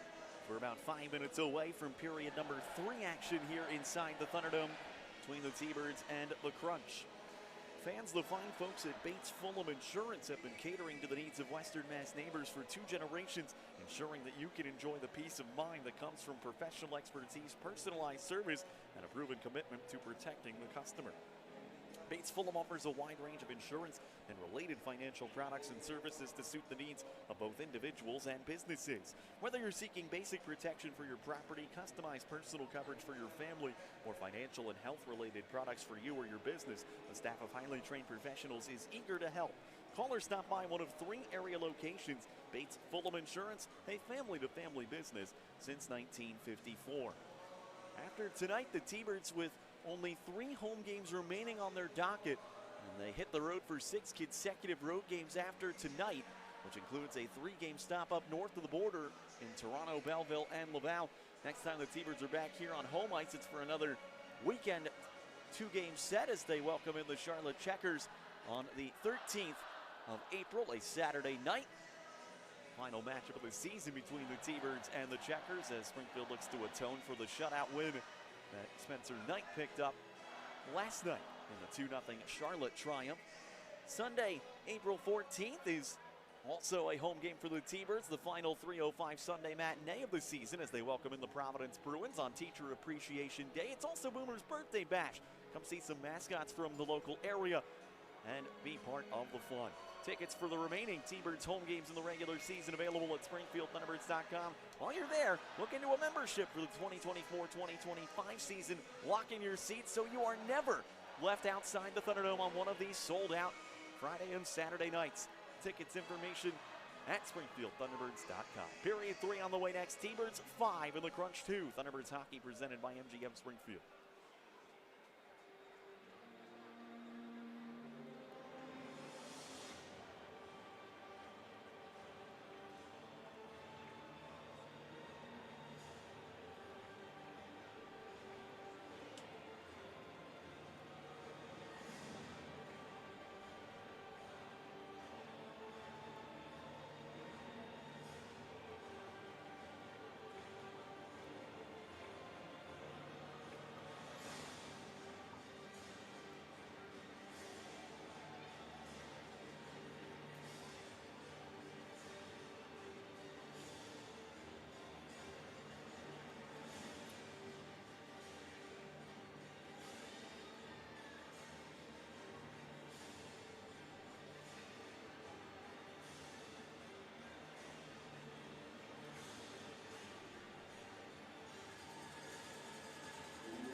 It's a 5-2 Thunderbirds lead as we head to period number 3.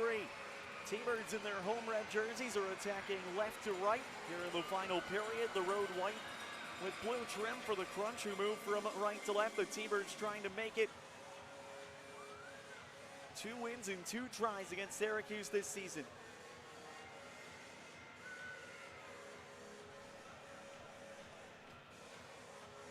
Neutral zone drawn to start the third. Holscher out there with Callan and Sam Bitten. Sam Bitten got the crowd energized on that really terrific, evenly matched scrap with Tyson Feist at the 5:49 mark of that second period. Whether you believe in this sort of thing or not, the T-Birds won the period 2-0 after that fight by Bitten. So you can certainly make the case that Sam Bitten has done his part, and certainly his brother Will has as well. He has 2 of the T-Birds' 5 tallies here tonight. T-Birds had a hat trick from Adam Gaudet in the first matchup of these teams earlier in the season. T-Birds are going to be shorthanded here right away in the third as Hunter Skinner toppled Bellerive down to the ice along the near side. A play very similar to the one in the second period that got Devontae Stevens thrown into the box for boarding.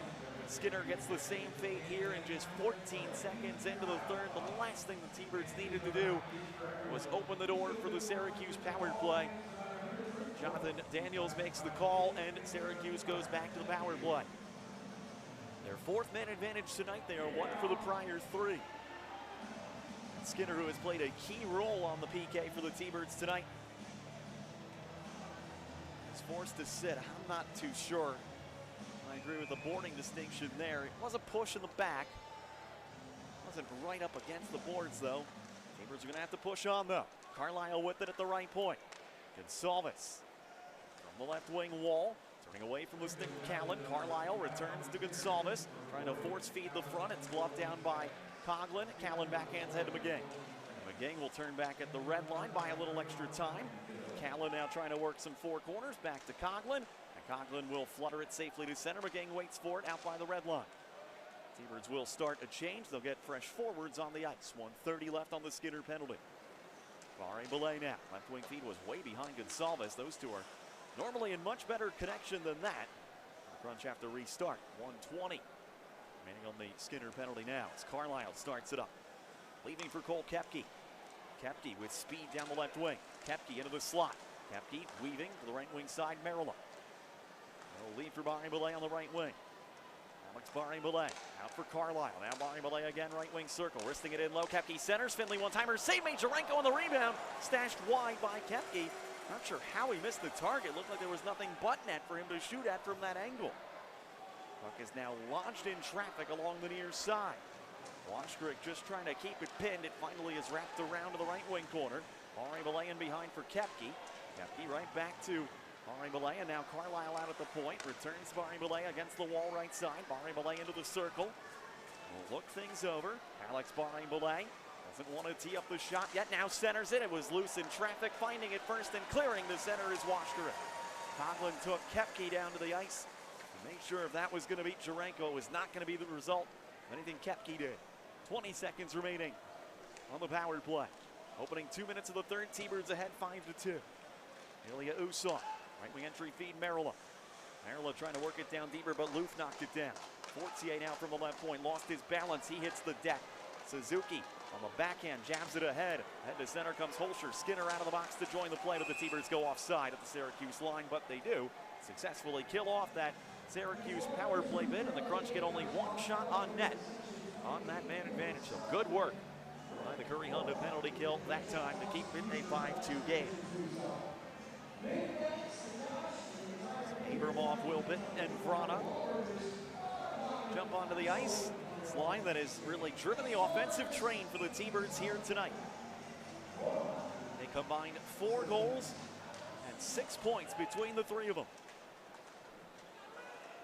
2 goals for Will Bitten, goal and an assist each for Vrana and Abramoff. Filtered through center. Koepke stopping it at the red line. Cross ice feed. Daniel Walcott will relay it in deep, but Jarenko got a good read on that dump in. Play it up the far boards. Koepke there waiting for it. Bellerive keeps it moving in low. Falling to the ice was Walcott. Coughlin though couldn't gain control. Koepke keeps it alive. Pulls it back around to the far side of the ice. Myers is in from the point. Bellery covering at the line, sends it in low. Another good stick by Coughlin defensively, knocks it to the wall. Schmiemann left side. When Schmiemann is shot, a little bit of a juggle by Jurenko, but he has it covered at the side of his net. Walcott hoping a rebound would come down to earth. It did not. 17:03 remaining here in period number 3. 35 shots now in the game for Syracuse. The T-Birds have been outshot by a 5-3 margin, 35-21, but quality of the shots are what matter, and T-Birds in front by a 3 spot. All without Adam Gaudet picking up a single point so far in this game. He is on the ice right now. It's what you want. Not that you want Gaudet to be off the scoreboard all the time. A Steven shot here blocked by Lou. Ging will just fly it out through center, but you want to see offensive production from more than just Gaudet, and the T-Birds have gotten that in droves here tonight. Gaudet after another loose puck. On the right wing side, he'll get it down in behind the net. Suzuki lifts the stick of his man and has control now away from Stevens. Gaudet after a right wing corner. Gaudet changing direction, will wind it back. Duzak, though, had moved to the middle, and so he won't get back to point position in time. And the T-Birds have to regroup behind their own net. Jurenko, long for Rosen. Callie ahead for McGing.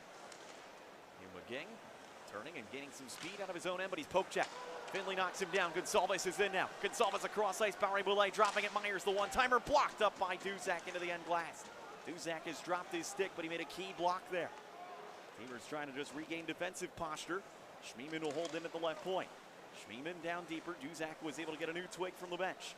Finley battling with Rosen. It comes around in from the right point comes Myers again. Finley and Barry-Boulet jousting forward in the trapezoid. Duzak poked it free. It came in front and a save made by Jurenko on Fortier. He might have caught some iron as well. Again now on a high flip will get it out to center. Myers waiting for the troops to re-tag. He'll weave his way back in. Myers leaving for Barry-Boulet. Barry-Boulet for Myers all the way in deep. Myers centers. Nobody there in white to grab it. Now Tristan Allard on the right wing centering. A good stick by Loof. Kept it from Allard, and now Loof looking to join the rush up the ice. Washkrick leaves for Loof. Left side, Leo Loof centering. But it hit off a stick and went in wide of the target. T-Birds now drifting back defensively. Allard by himself down the left wing. Coughlin walls him off nicely there. Coughlin around his own net. Loof couldn't get the puck cleanly out of his skates. Edmonds now centering off the skates of Jurenko. Rebound, Usov scores.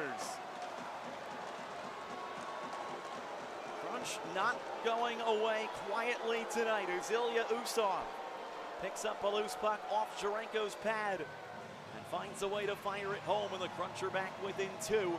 Not even 5 minutes into the third, it's 5-3.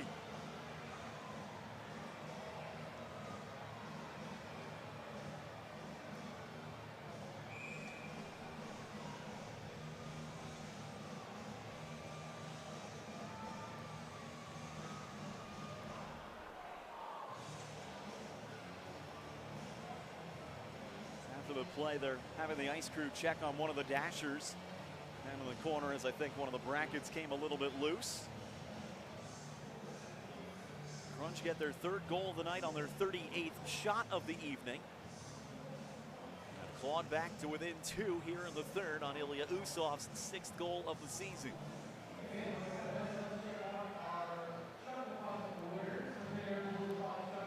So this will serve as a pseudo timeout for both teams.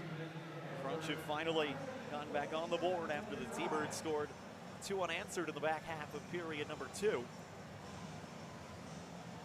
It's the Crunch team that has erased some multi-goal deficits in this building before. They came back from 3 goals down a season ago. We're down 4-1 midway through a 3rd period in November of 2022. Ended up coming back to win 5-4 in a shootout. Continue to work on that pane of glass down to the right of Jurenko's net.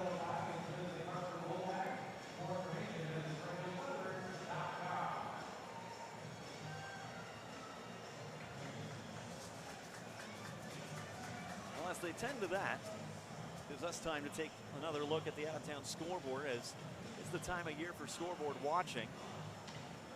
And it is still a 2-1 Bridgeport Islanders lead in Allentown as it stands right now.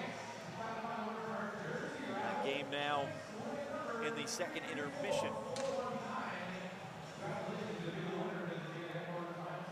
As is really the one game that really deeply impacts the T-Birds here tonight away from this building. The last place Islanders trying to do the T-Birds a solid. Islanders certainly did not do the T-Birds any solids when they faced them head-to-head. Bridgeport won the final 5 regular season games against Springfield. T-Birds trying to end this 2-game home weekend on the right side of things. At 5-3. It looks like they're just replacing the entire pane of glass now to make sure things are okay. I don't know if there was a crack in the glass in the midst of that last play. So they're taking a look at it. Looks like they've got the new one at the ready.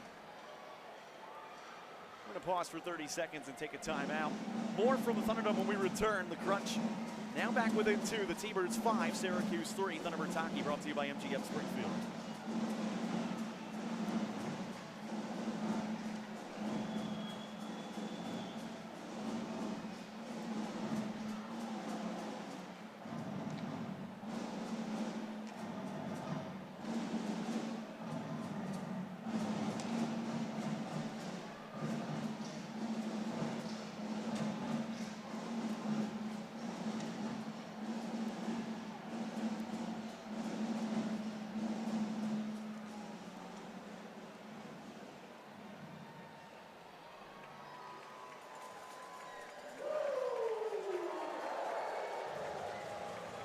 Looks like they're just about done with getting the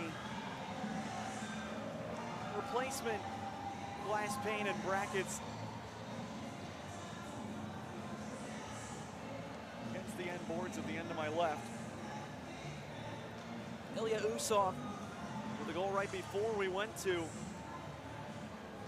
that commercial break.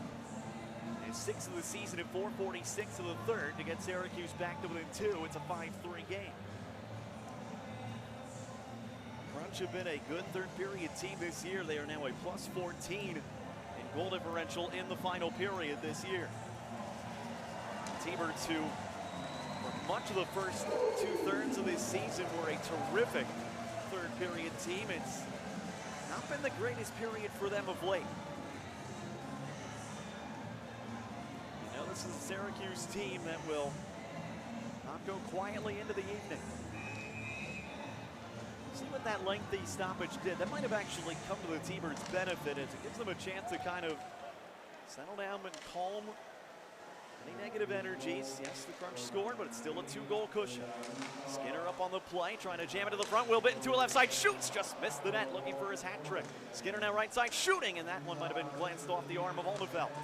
Loof able to hold in at the left point, down deeper into the Crunch zone. Vrana after it on the right wing. Vrana overtaken by Jordy Bellerive. Bellerive able to use the glass to shuffle it down to the T-Bird zone. Loof back on it there. Drifting into his own corner, backhanding it ahead, but Bellerive picks it off. Bellerive centering, another good defensive read as Skinner took it away from Kepke. Plays it ahead, Abramov. Abramov for Will Bitton. Bitton leaves it right side, Vrana across. Abramov pass was in his skates though. Abramov keeps it moving, in low, Will Bitton. Bitton from behind the net, trying to center it out front. Vrana tied up by Crozier.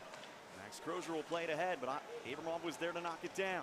He and Walcott come together. T-Birds start a change. Bitton leaves. Gaudet jumps onto the ice. Adam Gaudet lurking for the loose puck, but it's eventually lobbed out this center by Kepke. 14:10 remaining here in period 3. McGing chips it into the right wing corner. He'll play it in directly around the wall. Suzuki left side. Back to McGing. McGing behind the net, trying to play it out front. Met by Stevens. Now gets it back to the right point. Coughlin holds the zone. Playing it down to McGing again on the right wing. Stevens now reversing it.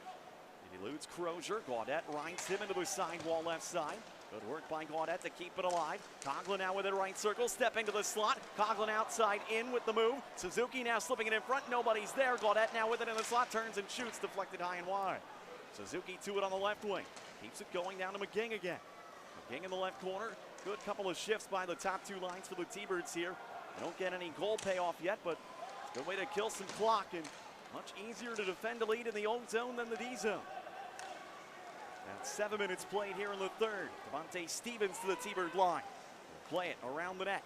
Right wing corner for Finley, but Finley had it roll underneath him. Callan on the backhand gets it ahead to center. Washkirk with a full head of steam to the Syracuse line, but he lost an edge and fell. Callan keeps it alive though for LaFerriere, and in deeper it goes for Washkirk again. Callan reaching for a loose puck. Schmiemann trying to clear, but Rosen off the bench holds in. Duzak at the right point now for the T-Birds. In low for Washkirk, trying to dodge away from Schmiemann. In Washkirk from the right corner, back to the point, Duzak. Beat Rosen. Rosen passing the slot, couldn't connect with Washkirk. And now Finley trying to escape, and with one hand on the stick, gets it out to center. Duzak quickly across the ice to Callan. And Callan will get it safely back deep in Syracuse ice. Schmiemann up the far side. Stevens met by Callan. Fortier now making a charge towards center, backhanding it ahead. Duzak, a great job to knock it down as Armillet trying to sneak in behind everyone. Ferrier back into the Syracuse zone. Stopped by Robert as he got toward the goal line near side. Gage Gonsalves now, 12-10 remaining, third period, 5-3, Springfield is sore. Gonsalves up the right wing, Myers. Phil Myers, an angle shot, sticked away by Jarenko. Out to the near side, Robert after it there. Robert in the slot, Merilla looking to center. Loof another active play with a stick as he shoved Merilla and allowed Ameroff some time to clear. Carlisle now from his own zone for Myers.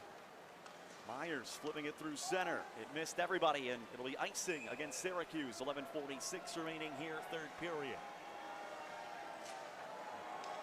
Again, that lengthy stoppage for the glass and boards repair. Really think that was a good thing for the T-Birds after the goal by Usov. When you're the team trying to come back in that deficit, you want the puck to be dropped, and you want to go right back to work. And that stoppage just allowed the T-Birds, again, just a moment to catch their breath. Chance to evaluate. You still would take a 2-goal lead on the top team in the North Division in the third period, no question about it. You want to get back in that frame of mind. Doesn't matter how you got there, just that you still have the cushion.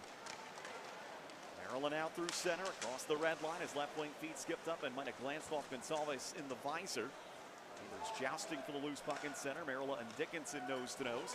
And now Feist misfiring on a pass for Allard, and it's another icing against Syracuse. 11:22 remaining, third period. Face-off will come back deep in the crunch zone.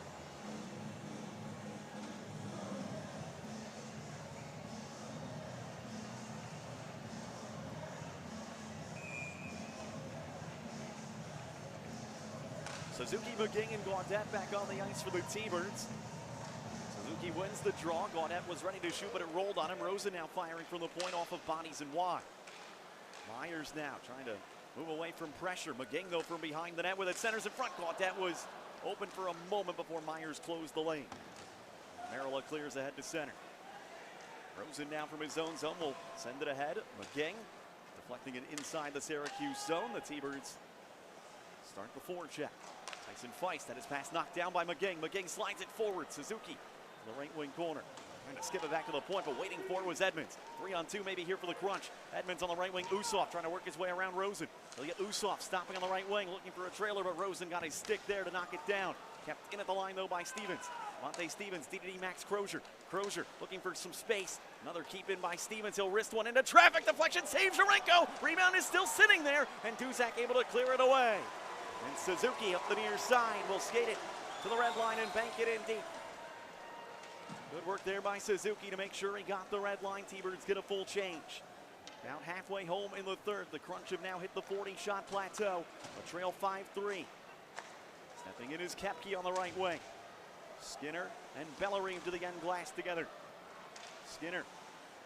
Puck was rolling on him, so he has to chip it up the far side, and Koepke there to stop it. Crozier, a point shot, saves Jarenko. Another rebound. Will Bitton flips it on the backhand. Didn't get a lot on it, but did get it ahead to center. And now Abramoff to the offensive blue line. Abramoff turning back by the Syracuse bench will just play it safely in. Schmiemann now from behind his net. Up the far side, Bellarine. Poked at by Vrana. Jacob Vrana and Abramoff still after it. Abramoff knocked to the ice. Vrana now looking to center.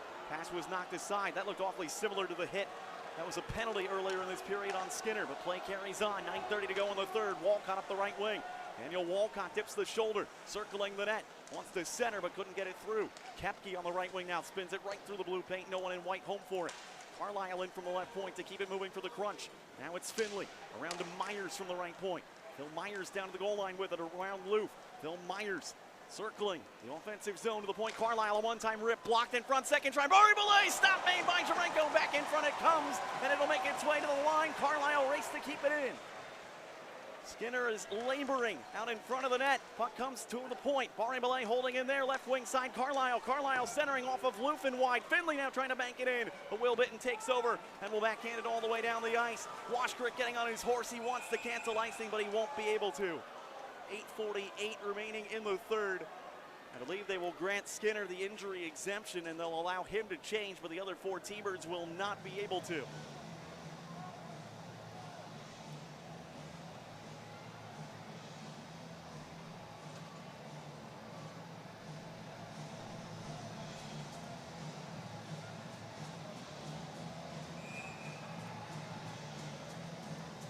Zarenko's right. He has now made 39 saves in this game. T-Birds do win this draw. Good work there by Abramov, and the T-Birds get it safely to the Syracuse zone. Monte Stevens pass ahead, nullified by Coughlin back at the Springfield blue line, but Robert strips Washkrick. Robert centering. Gonsalves trying to settle the puck down, but his back pass was way behind Feist, and he'll come back into the Syracuse zone. Monte Stevens in control from behind his net. 8:25 remaining third period. The T-Birds ahead by 2, but the Crunch really have been pushing the last couple minutes. Merrill across the red line now to the T-Bird zone. Gonsalves left side, leaving at the line. Stevens with room. Stevens the shot, gloved by Zarenko. His 40th save tonight, and it will get the T-Birds into a stop and play. 8:10 remaining in the third. Timeout on the ice with the score. The T-Birds 5 and the Crunch 3. Thunderbirds hockey presented by MGM Springfield.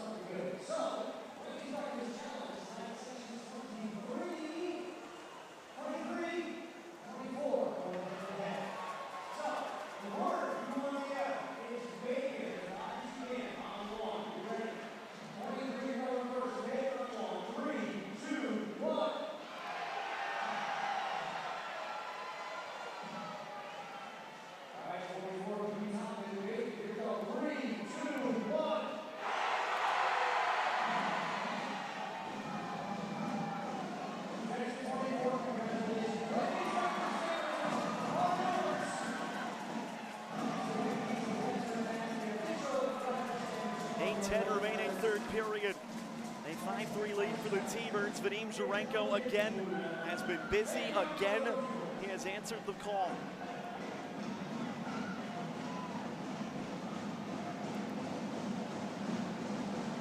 It is a 2-goal lead, 8:10 remaining third period.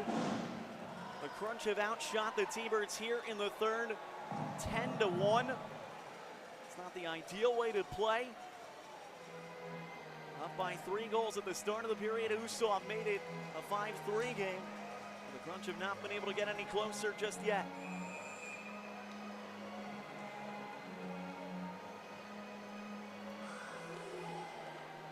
Zarenko's right. Callan wins it on back. Coughlin, a high flip to the neutral zone. Carlisle from the red line will sail it back in. It bounced away from Zarenko. Barre-Belay after it, right wing corner. In deeper for Fortier. Back around for Carlisle, who's been active here in the third. With his team down, Finley could not keep it in and out of the blue line. Coughlin will now settle things. Coughlin up the left wing. Malmstrom from the red line gets it safely deep. And the T-Birds complete a change. 7:45 remaining third period. Max Crozier from his goal line with it for Syracuse. For Fortier. Fortier through center, interchanging with Allard. Tristan Allard down the left wing. Stops on the half boards. Duzak there to greet him. Duzak takes over control of the puck. Rosen now with some time. Finds McGing at the red line, but McGing couldn't get it past the red line. T-Birds forced to turn back. Renko sweeping it away from the onrush of Allard, and Duzak got it not as far as the red line. Schmiemann sends right back in. Rosen will now settle things. Back around his net, Duzak. He'll just hammer it safely around to center. Gaudette from the red line will jab it back into the Crunch zone. 7 minutes remaining, third period. T-Birds by a pair. Myers to the red line will whistle it in. It bounces wildly off the end boards into the slot. Myers shot blocked by Skinner. Second try, Schmiemann missed the net high, perhaps off the crossbar before it went out of play. And Skinner for the second time in about 5 minutes, laboring as he picks himself up. 6:52 to go in the third. Timeout on the ice again. It's 5-3 Springfield. Crunch trying to make this an interesting one late. Thunderbirds hockey brought to you by MGM Springfield.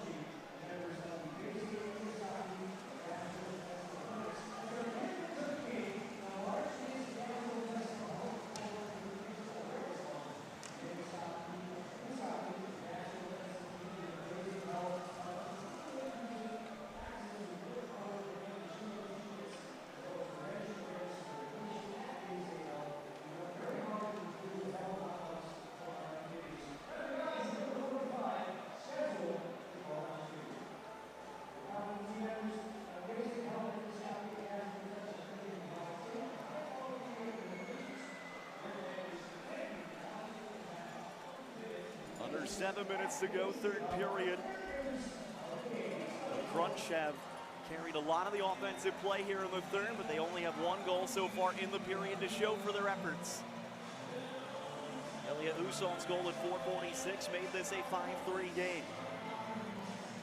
Will Bitten's 2 goals for Springfield, the difference so far in the contest. He scored 1 in the first, 1 in the second. On to the right of a busy Vadim Jurenka. Valerie won the faceoff, but it went to a vacant point and back out to center. Max Crozier ahead, off of Kepke. In deep it goes. Jurenko paddles it aside for Duzak. Duzak will safely play it to the neutral zone. Declan Carlisle ahead on the right wing. Daniel Walcott trying to work his way around Callie Rosen. They both go down to the ice as they were both clutching and grabbing one another. The officials let everything go. Carlisle kneeling to try to keep a puck in here at the left point. Carlisle still down on the ice and the puck is underneath him. And so the linesmen blow the whistle to stop play. 6:22 remaining here in period number 3. 43-22 the shots in favor of Syracuse, and Carlisle has not gotten to his feet yet. Declan Carlisle in some discomfort. Just inside the offensive blue line. He went kneeling down to try to keep the puck in, and I'm wondering if he got himself in an awkward position as he was falling. This is being checked out by athletic trainer Brad Chavis of the Crunch right now. And similar to the spot on the ice when Duzak went down in the first period, it's one of my few blind spots from my vantage point here. Just right up against the wall on the near side. Carlisle is back to his feet, but he needs a lot of help from both the athletic trainer Brad Chavis and Daniel Walcott making his way back to the Crunch tunnel. And that would be a huge loss for the Crunch in their playoff pursuit. Declan Carlisle just eats up so much ice time in all situations on the blue line for Syracuse. So a lot of concern for the Crunch, for their star defenseman.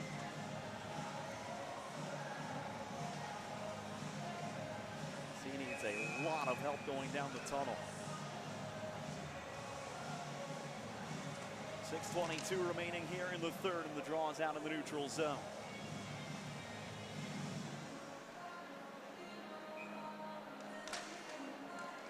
Right in comes Merrill, but he couldn't get around Duzak, who stood him up nicely. Abermont from the red line, safe forward, and direct dump in to the Syracuse zone. Robert able to slide it between Bitten's legs, and out comes Gonsalves. Gonsalves with speed, right wing feed, Merrill curl the drag, is shot a weak one that's sticked away by Jurenko. Merrill after it again, though, on the right wing. Walteri Merrill into the slot on his backhand, got a shot away, glove save made by Jurenko. Z has had the answers on Walteri Merrill a couple of times tonight. Remember those 2 big saves Jurenko made at the end of the first period on Merrill, with just seconds left on the clock to maintain that lead into the intermission. He comes up with another one there on a sneaky little backhander from Merrill in between the circles. 42 saves now for Jurenko. Face-off one by the T-Birds. Finley, though, seals off the right wing wall. Jack Finley to it in the corner. Finley met by Malmstrom up against the end glass. Quite the battle between those two. Coughlin in after it as well, rolling it back up the glass far side. Schmiemann back to Fortier, covering out at the blue line. Stepping to the middle, Barré-Boulet. Barré-Boulet, the wrist shot. Jurenko the save, and the rebound cleared ahead by Coughlin to center. Alnefeld forced to come out of his net to keep Gaudette away from a potential breakaway. Now in at the other end is Finley, dropping for Fortier. Fortier curls to the middle, got a shot away. Jurenko, another save! Deep in the crease that time, no further play, but Jurenko continuing to hold the fort for the T-Birds. 5:23 remaining in the third, timeout on the ice. The score remains 5-3 Springfield. T-Birds hockey brought to you by MGM Springfield.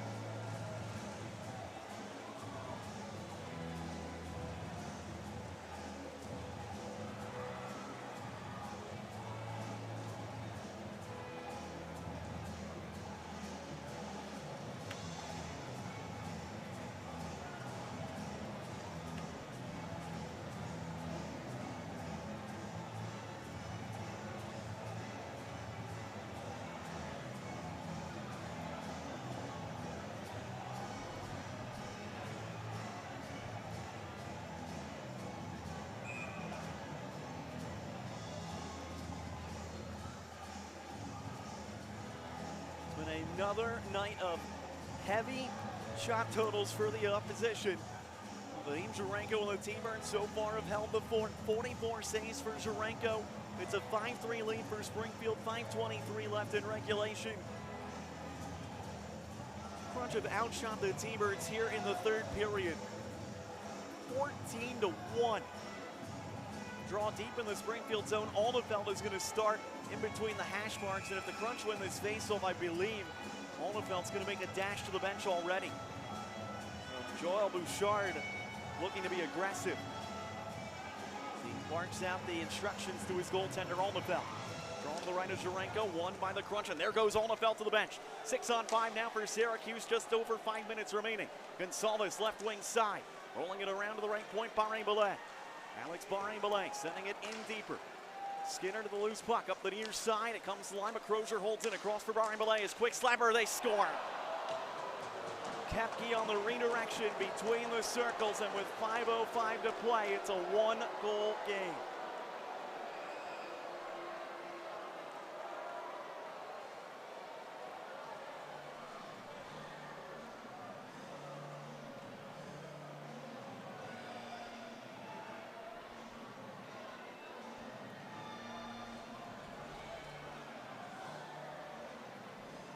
Perfectly conceived by the Crunch in every way. They won the faceoff, immediately got Alnefeld off the ice, and it takes them not even 20 seconds to make this a one-goal game, and Alnefeld can go back in for a few more minutes now. Again, the T-Birds, I know the Crunch are a first-place team for a reason, and they do not quit easily on a game, but T-Birds have got to not lean on trying to hold a lead in the defensive zone. Duzak ahead, Gaudet and McGing back in on the right wing. McGing the shot, it took off high. Stays in play at the left point. Rosen able to get it in behind the net, Gaudet. Gaudet from the trapezoid. Adam Gaudet keeps it rolling to the right wing. Duzak after it there. Didn't get much on his dump attempt though, and away comes Barré-Bellet with speed. Barré-Bellet across the Springfield line with it. Barré-Bellet's pass deflected by Duzak. Suzuki rolls it down the ice. Vrana hustling to it. He'll cancel icing. Jacob Vrana on the right wing with it. Into the slot. Vrana the shot off the glove of Alnefeld. He'll keep it in play for Robert. That was only the T-Birds' second shot of this period. 4:10 remaining. A one-goal lead for the T-Birds, 5-4. It was 5-2 at the start of this period. Schmiemann a long pass. Marilla in center. Waits for a cutter. Finds one in Crozier up the left wing. Crozier a wrist shot easily seen by Zherenko. He'll take that one in the breadbasket with 3:55 to go.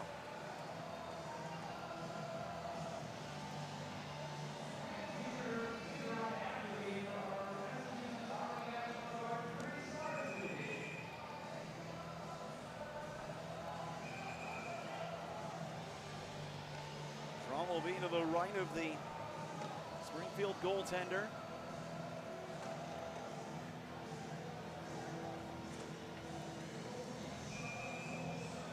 Will be Marilla with Gonzalez and Robert. Schmiemann and Crozier. Remember, Declan Carlisle was injured earlier in this third. A key member of the blue line for the Crunch not available. Schmiemann with a left point across for Crozier. Crozier looking for lane. Got the shot away off the post. Schmiemann left side now. He'll fire, blocked in front by Rosen. T-Birds have got to match the Crunch's level pronto. Callan ahead for Washkirk. And Washkirk up the right wing. Forced wide, knocked down to the ice by Crozier. The play carries on. Robert gave it away. Washkirk in the slot. His shot deflected over the net and wide. Now it's Schmiemann with 3:25 remaining. Trying to get the rush organized. Probably in the next minute and a half, Alnefeld would make a dash to the bench. McGing from the red line rolls it into the Syracuse zone. Forcing a recoil from Schmiemann. Ahead, Bellerive collided into by McGing. Rosen and Coughlin now out of the D zone. Coughlin up the right side. Suzuki deflects in deep. Myers now from up against his end wall, feeding for Devontae Stevens. Stevens pass off the stick of Bellerive. Walcott twirls it in deep. Loof coming back to it. Side of the goal, reaching for it, Bellerive. Skinner able to come away from the pile with it for the T-Birds. Hunter Skinner ahead off McGing's stick, but ahead to center, it makes its way to Suzuki. Suzuki dancing his way in. Suzuki the shot, shoulder save made by Alnefeld. 2:35 remaining in the third. Allefeld keeps his team within one. Stevens from the red line sends it in. Racing up is Finley to the right wing corner. For now, Allefeld staying in the net. Barry-Belay in the left corner. Around for Finley, but it hopped over his stick. Loof and Will Bitten weren't on the same page of who would retrieve the puck. Kepke around for Barry-Belay in the left circle. He's met by Vrana, pushed to the wall. Schmiemann now at the left point. Across for Crozier in the high slot. Finley turns his shot blocked by Skinner. Loof to the loose change. Skinner now hard off the glass, gets it to center and into the Syracuse zone with 2:02 to play. Gotta believe Allefeld's gonna follow the team up ice here fairly soon. From behind the net, it's Max Crozier awaiting. Crozier, left wing feet a little too far in front of Fortier. Conklin will safely go off the glass. Go on dead at the offensive blue line, trying to melt some clock. A hand pass called against the T-Birds in the neutral zone with 1:43 remaining.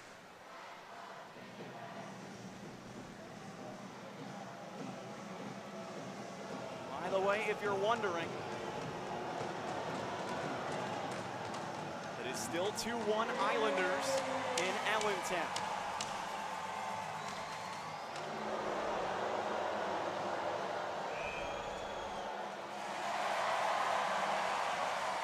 And now I believe Joel Bouchard has called his timeout. So Syracuse looking for a late one here.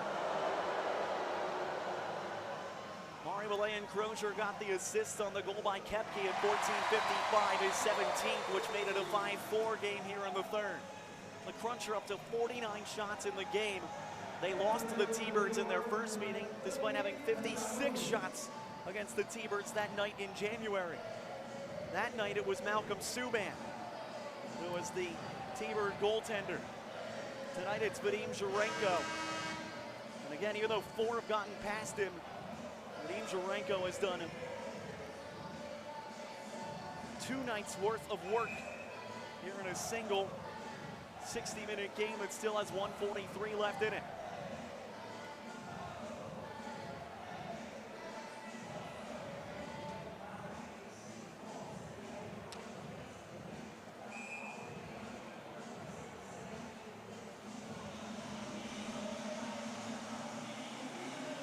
Suzuki and McGing out with Conklin and Rosen. Experience everywhere on the ice for the T-Birds right now. Rosen sends it forward. It was knocked down though by Crozier. He skates into the zone on the left wing to Kepke. Off to the bench goes Allefeld. Kepke centers it, loose in traffic. Gonsalves to it on the right wing with 90 seconds to play. Barry-Belay on the right wing with it. Alex Barry-Belay, the shot, they score. No, it somehow didn't go. How? Barry-Belay to the point, Gonsalves. Barry-Belay on the right wing, fires it, he missed the net high, and it goes out of play. How in the world did Jack Finley not push that in? The shot by Barry-Belay squeaked on through Zherenko's legs, was sitting on the goal line, it was all but in. I don't know how Jack Finley did not make this a 5-5 game, I have no clue. I don't know if it was Zherenko or a defenseman or if it was just a misplay by Finley. The T-Birds need a face-off win in the worst way right now. I don't know how the laws of physics help the T-Birds there, but they did. Ahead it comes Abramoff, ahead to Will Bitten. Will Bitten across the red line, he's got a hat trick looming, he's tripped, and he scores!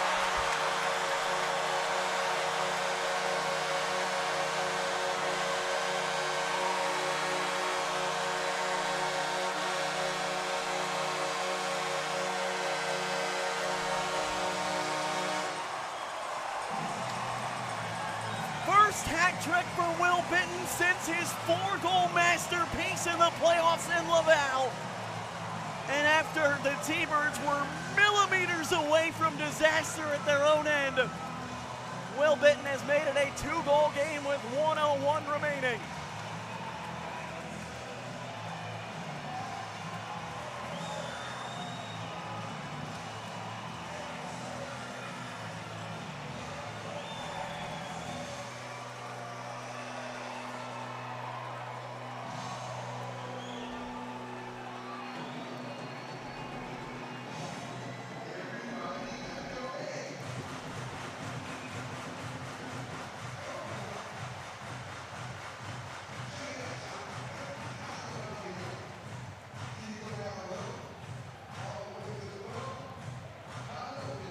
drama for you?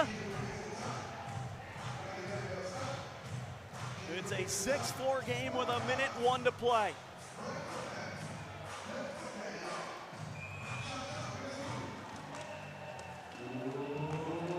Off the draw, Gonsalves will wrap it in. Off to the bench goes Alnefeld again. Jurenko will play it up the near side.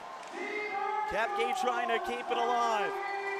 Will Bitton, the hat trick empty netter for some insurance. Now Gaudet looking for number 38. Fires it just wide of the empty net. And Barry Belay comes back for the icing whistle with 42 seconds to play. Bitton from Abramov. And 18:59 the time of the third of the night for Will Bitton. 16 now on the season for Will. He has had one of his vintage Will Bitton type games here tonight. Barney Belay from the right point. Pass deflected to center by Gaudet. Gaudet wants the goal-scoring lead to himself again with the empty net looming. Barney Belay forced to move it back in center. Crozier will wrap it in. Comes around to the far side, 25 to play. Coughlin cutting it off behind the cage, but Barry Belay stopping it right wing corner. Finley then got a huge elbow up on Coughlin behind the net. Coughlin slow to get to his feet. Malmstrom will gladly ice it. And there will barely be any time left for the crunch. Just 11.7 left on the clock in the third. As Coughlin wasn't happy with Finley at all at the end of that play. T-Birds have another D-zone draw with 11.7 to play. They lead 6-4.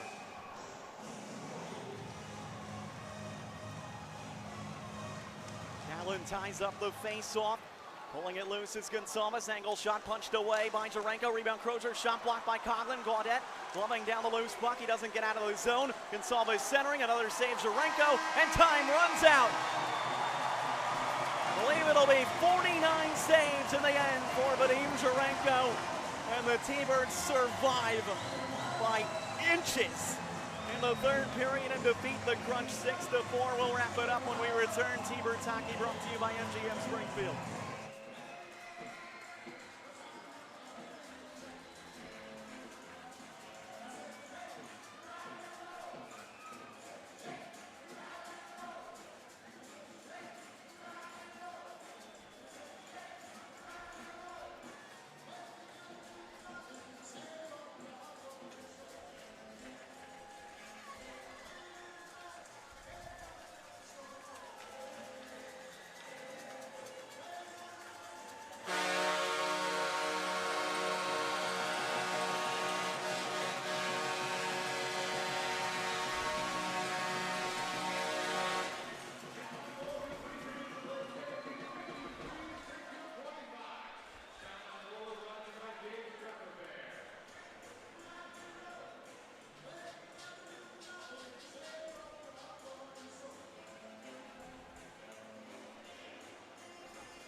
Tonight's first star, Will Bitton. Game puck is yours, sir. All right, 3 goals tonight. Talk about that crazy carom on that second goal. That thing just found its way right to your stick. Yeah, I guess it's one of those nights for sure. But the energy tonight was great. Wow, the Thunderdome was rocking, and we really needed it. We got a couple crucial points there, and we're going for it. We're a couple points out of playoffs, and Let's rally. Let's go. Fun game to watch tonight, like you said, big energy, your brother with a heck of a fight. 11 straight sellouts in this building. The fans, they want to see you guys. And again, feeding off that energy is just, I think, a big thing that will help you towards that playoff push. The Bash Bros were at it again. Let's fucking go, baby! Well, I did not have enough time to hit the dump button here. So, little kids in the audience, cover your ears there. Thanks for that one, Will. But a first star performance nonetheless for Will Bitton as he makes it his first regular season hat trick for the T-Birds in his career. Of course, he has that 4-goal game in the playoffs against Laval in his past. But this a crucial game to get the T-Birds back in the win column. And if the score can hold up in Allentown, and it did hold up in Allentown, the Bridgeport Islanders defeated the Phantoms 2-1 in regulation. The T-Birds are back within 1 point of the playoff picture in the Atlantic Division. So that tells you just how important that last-ditch miss by Jack Finley and the empty netter by Bitton truly meant in the end of this one. The Islanders do the T-Birds a favor, allow the T-Birds to climb a little bit closer to playoff position again. Recapping this one though, and boy, it was wild from the onset. Will Bitton was involved from start to finish in this one. A very full stat sheet for him. He opened the scoring, 10 goals entered the nets in this game. The first one just 3:37 into the first. Bitton's textbook attribute, his blazing speed and his good defensive awareness. Both of them on display on this breakaway goal that opened the night scoring.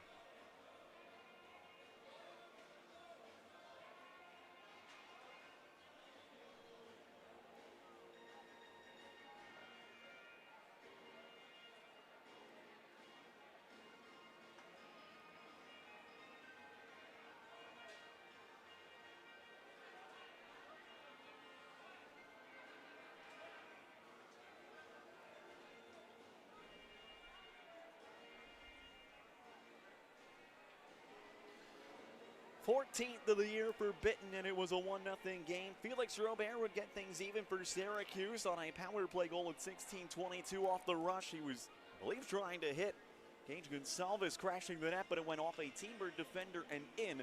That brought the game even at 1 apiece. Looked like it would be a tie score into the intermission, but the T-Birds responded with a key goal with just under a minute to play in the first. Hunter Skinner with some great play in the neutral zone, and Ryan Suzuki, the benefactor of a great pass off the rush.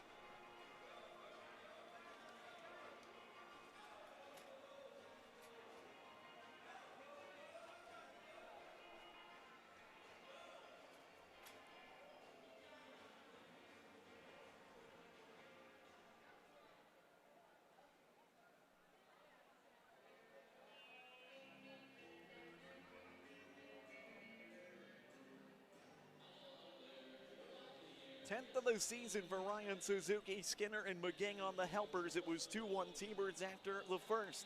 And less than 2 minutes of game action later, just a half minute into the second, Jacob Vrana showing what made him a 20-goal scorer in the NHL multiple times in his career with a perfect snipe to the top corner on Oldenfeld on this play.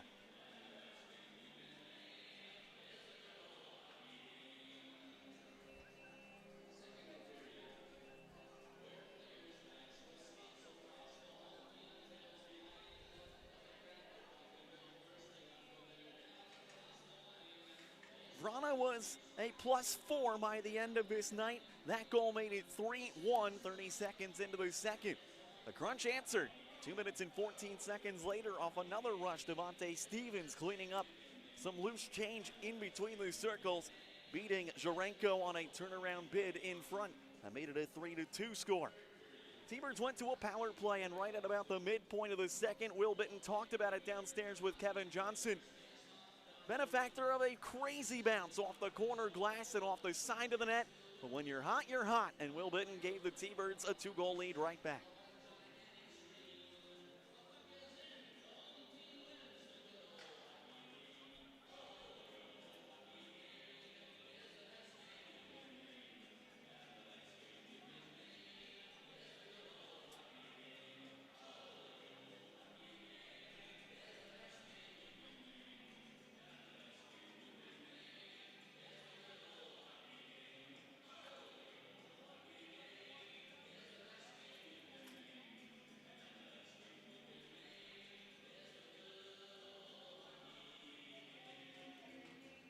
Benton's 15th of the season from McGing and Rosen, 9:59 the time of that tally in period 2. Went to 4-on-4 hockey with under 3 minutes to play, period 2. An element that the T-Birds have shined in this season, and it was the same again here tonight as Abramov joined the goal-scoring party along with his two line mates to give the T-Birds a 3-goal lead for the first time.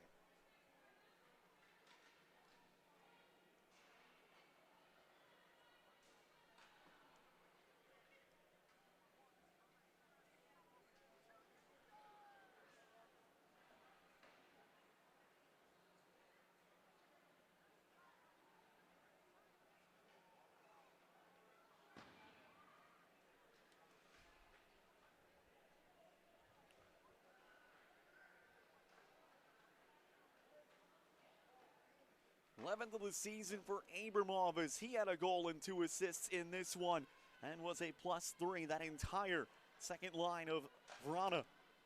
Abramov and Bitten were gangbusters in this one. They combined for 5 goals and 4 assists in this game.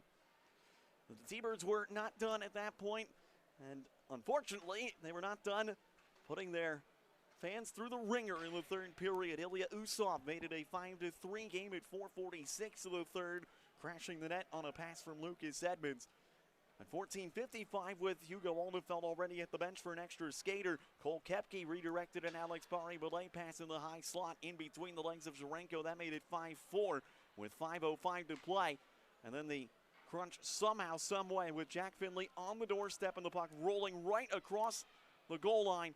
Somehow was not able to push it across for the tying goal, and seconds later, the T-Birds able to survive the threat, and Will Bitten able to cash off what was a marvelous night for him.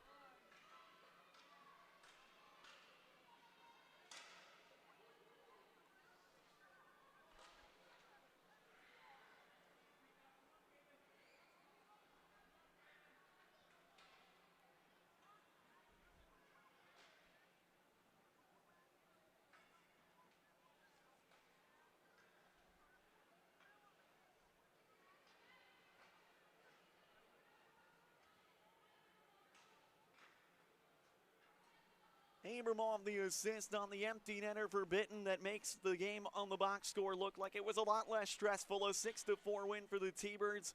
Boy, it was a little stressful. Actually, it was a lot stressful late in the third, but it's only how it finishes that counts. And the T-Birds win 6-4, coupled with the Lehigh Valley loss in regulation to Bridgeport.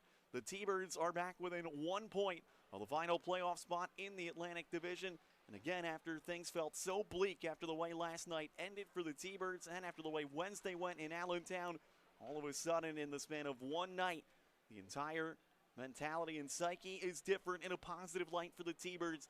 Their record improves to 28-29, 3-2 in the victory. The Crunch lose in regulation to the T-Birds in both meetings this season, despite having a combined 109 shots on goal in 2 games against the T-Birds.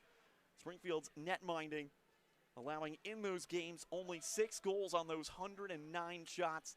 Vadim Zherenko holding the fort down here tonight to get his 12th win of the season. The Crunch fall to 35-20, 4-2 on the season. Cleveland Monsters and Syracuse remain deadlocked atop the North Division standings.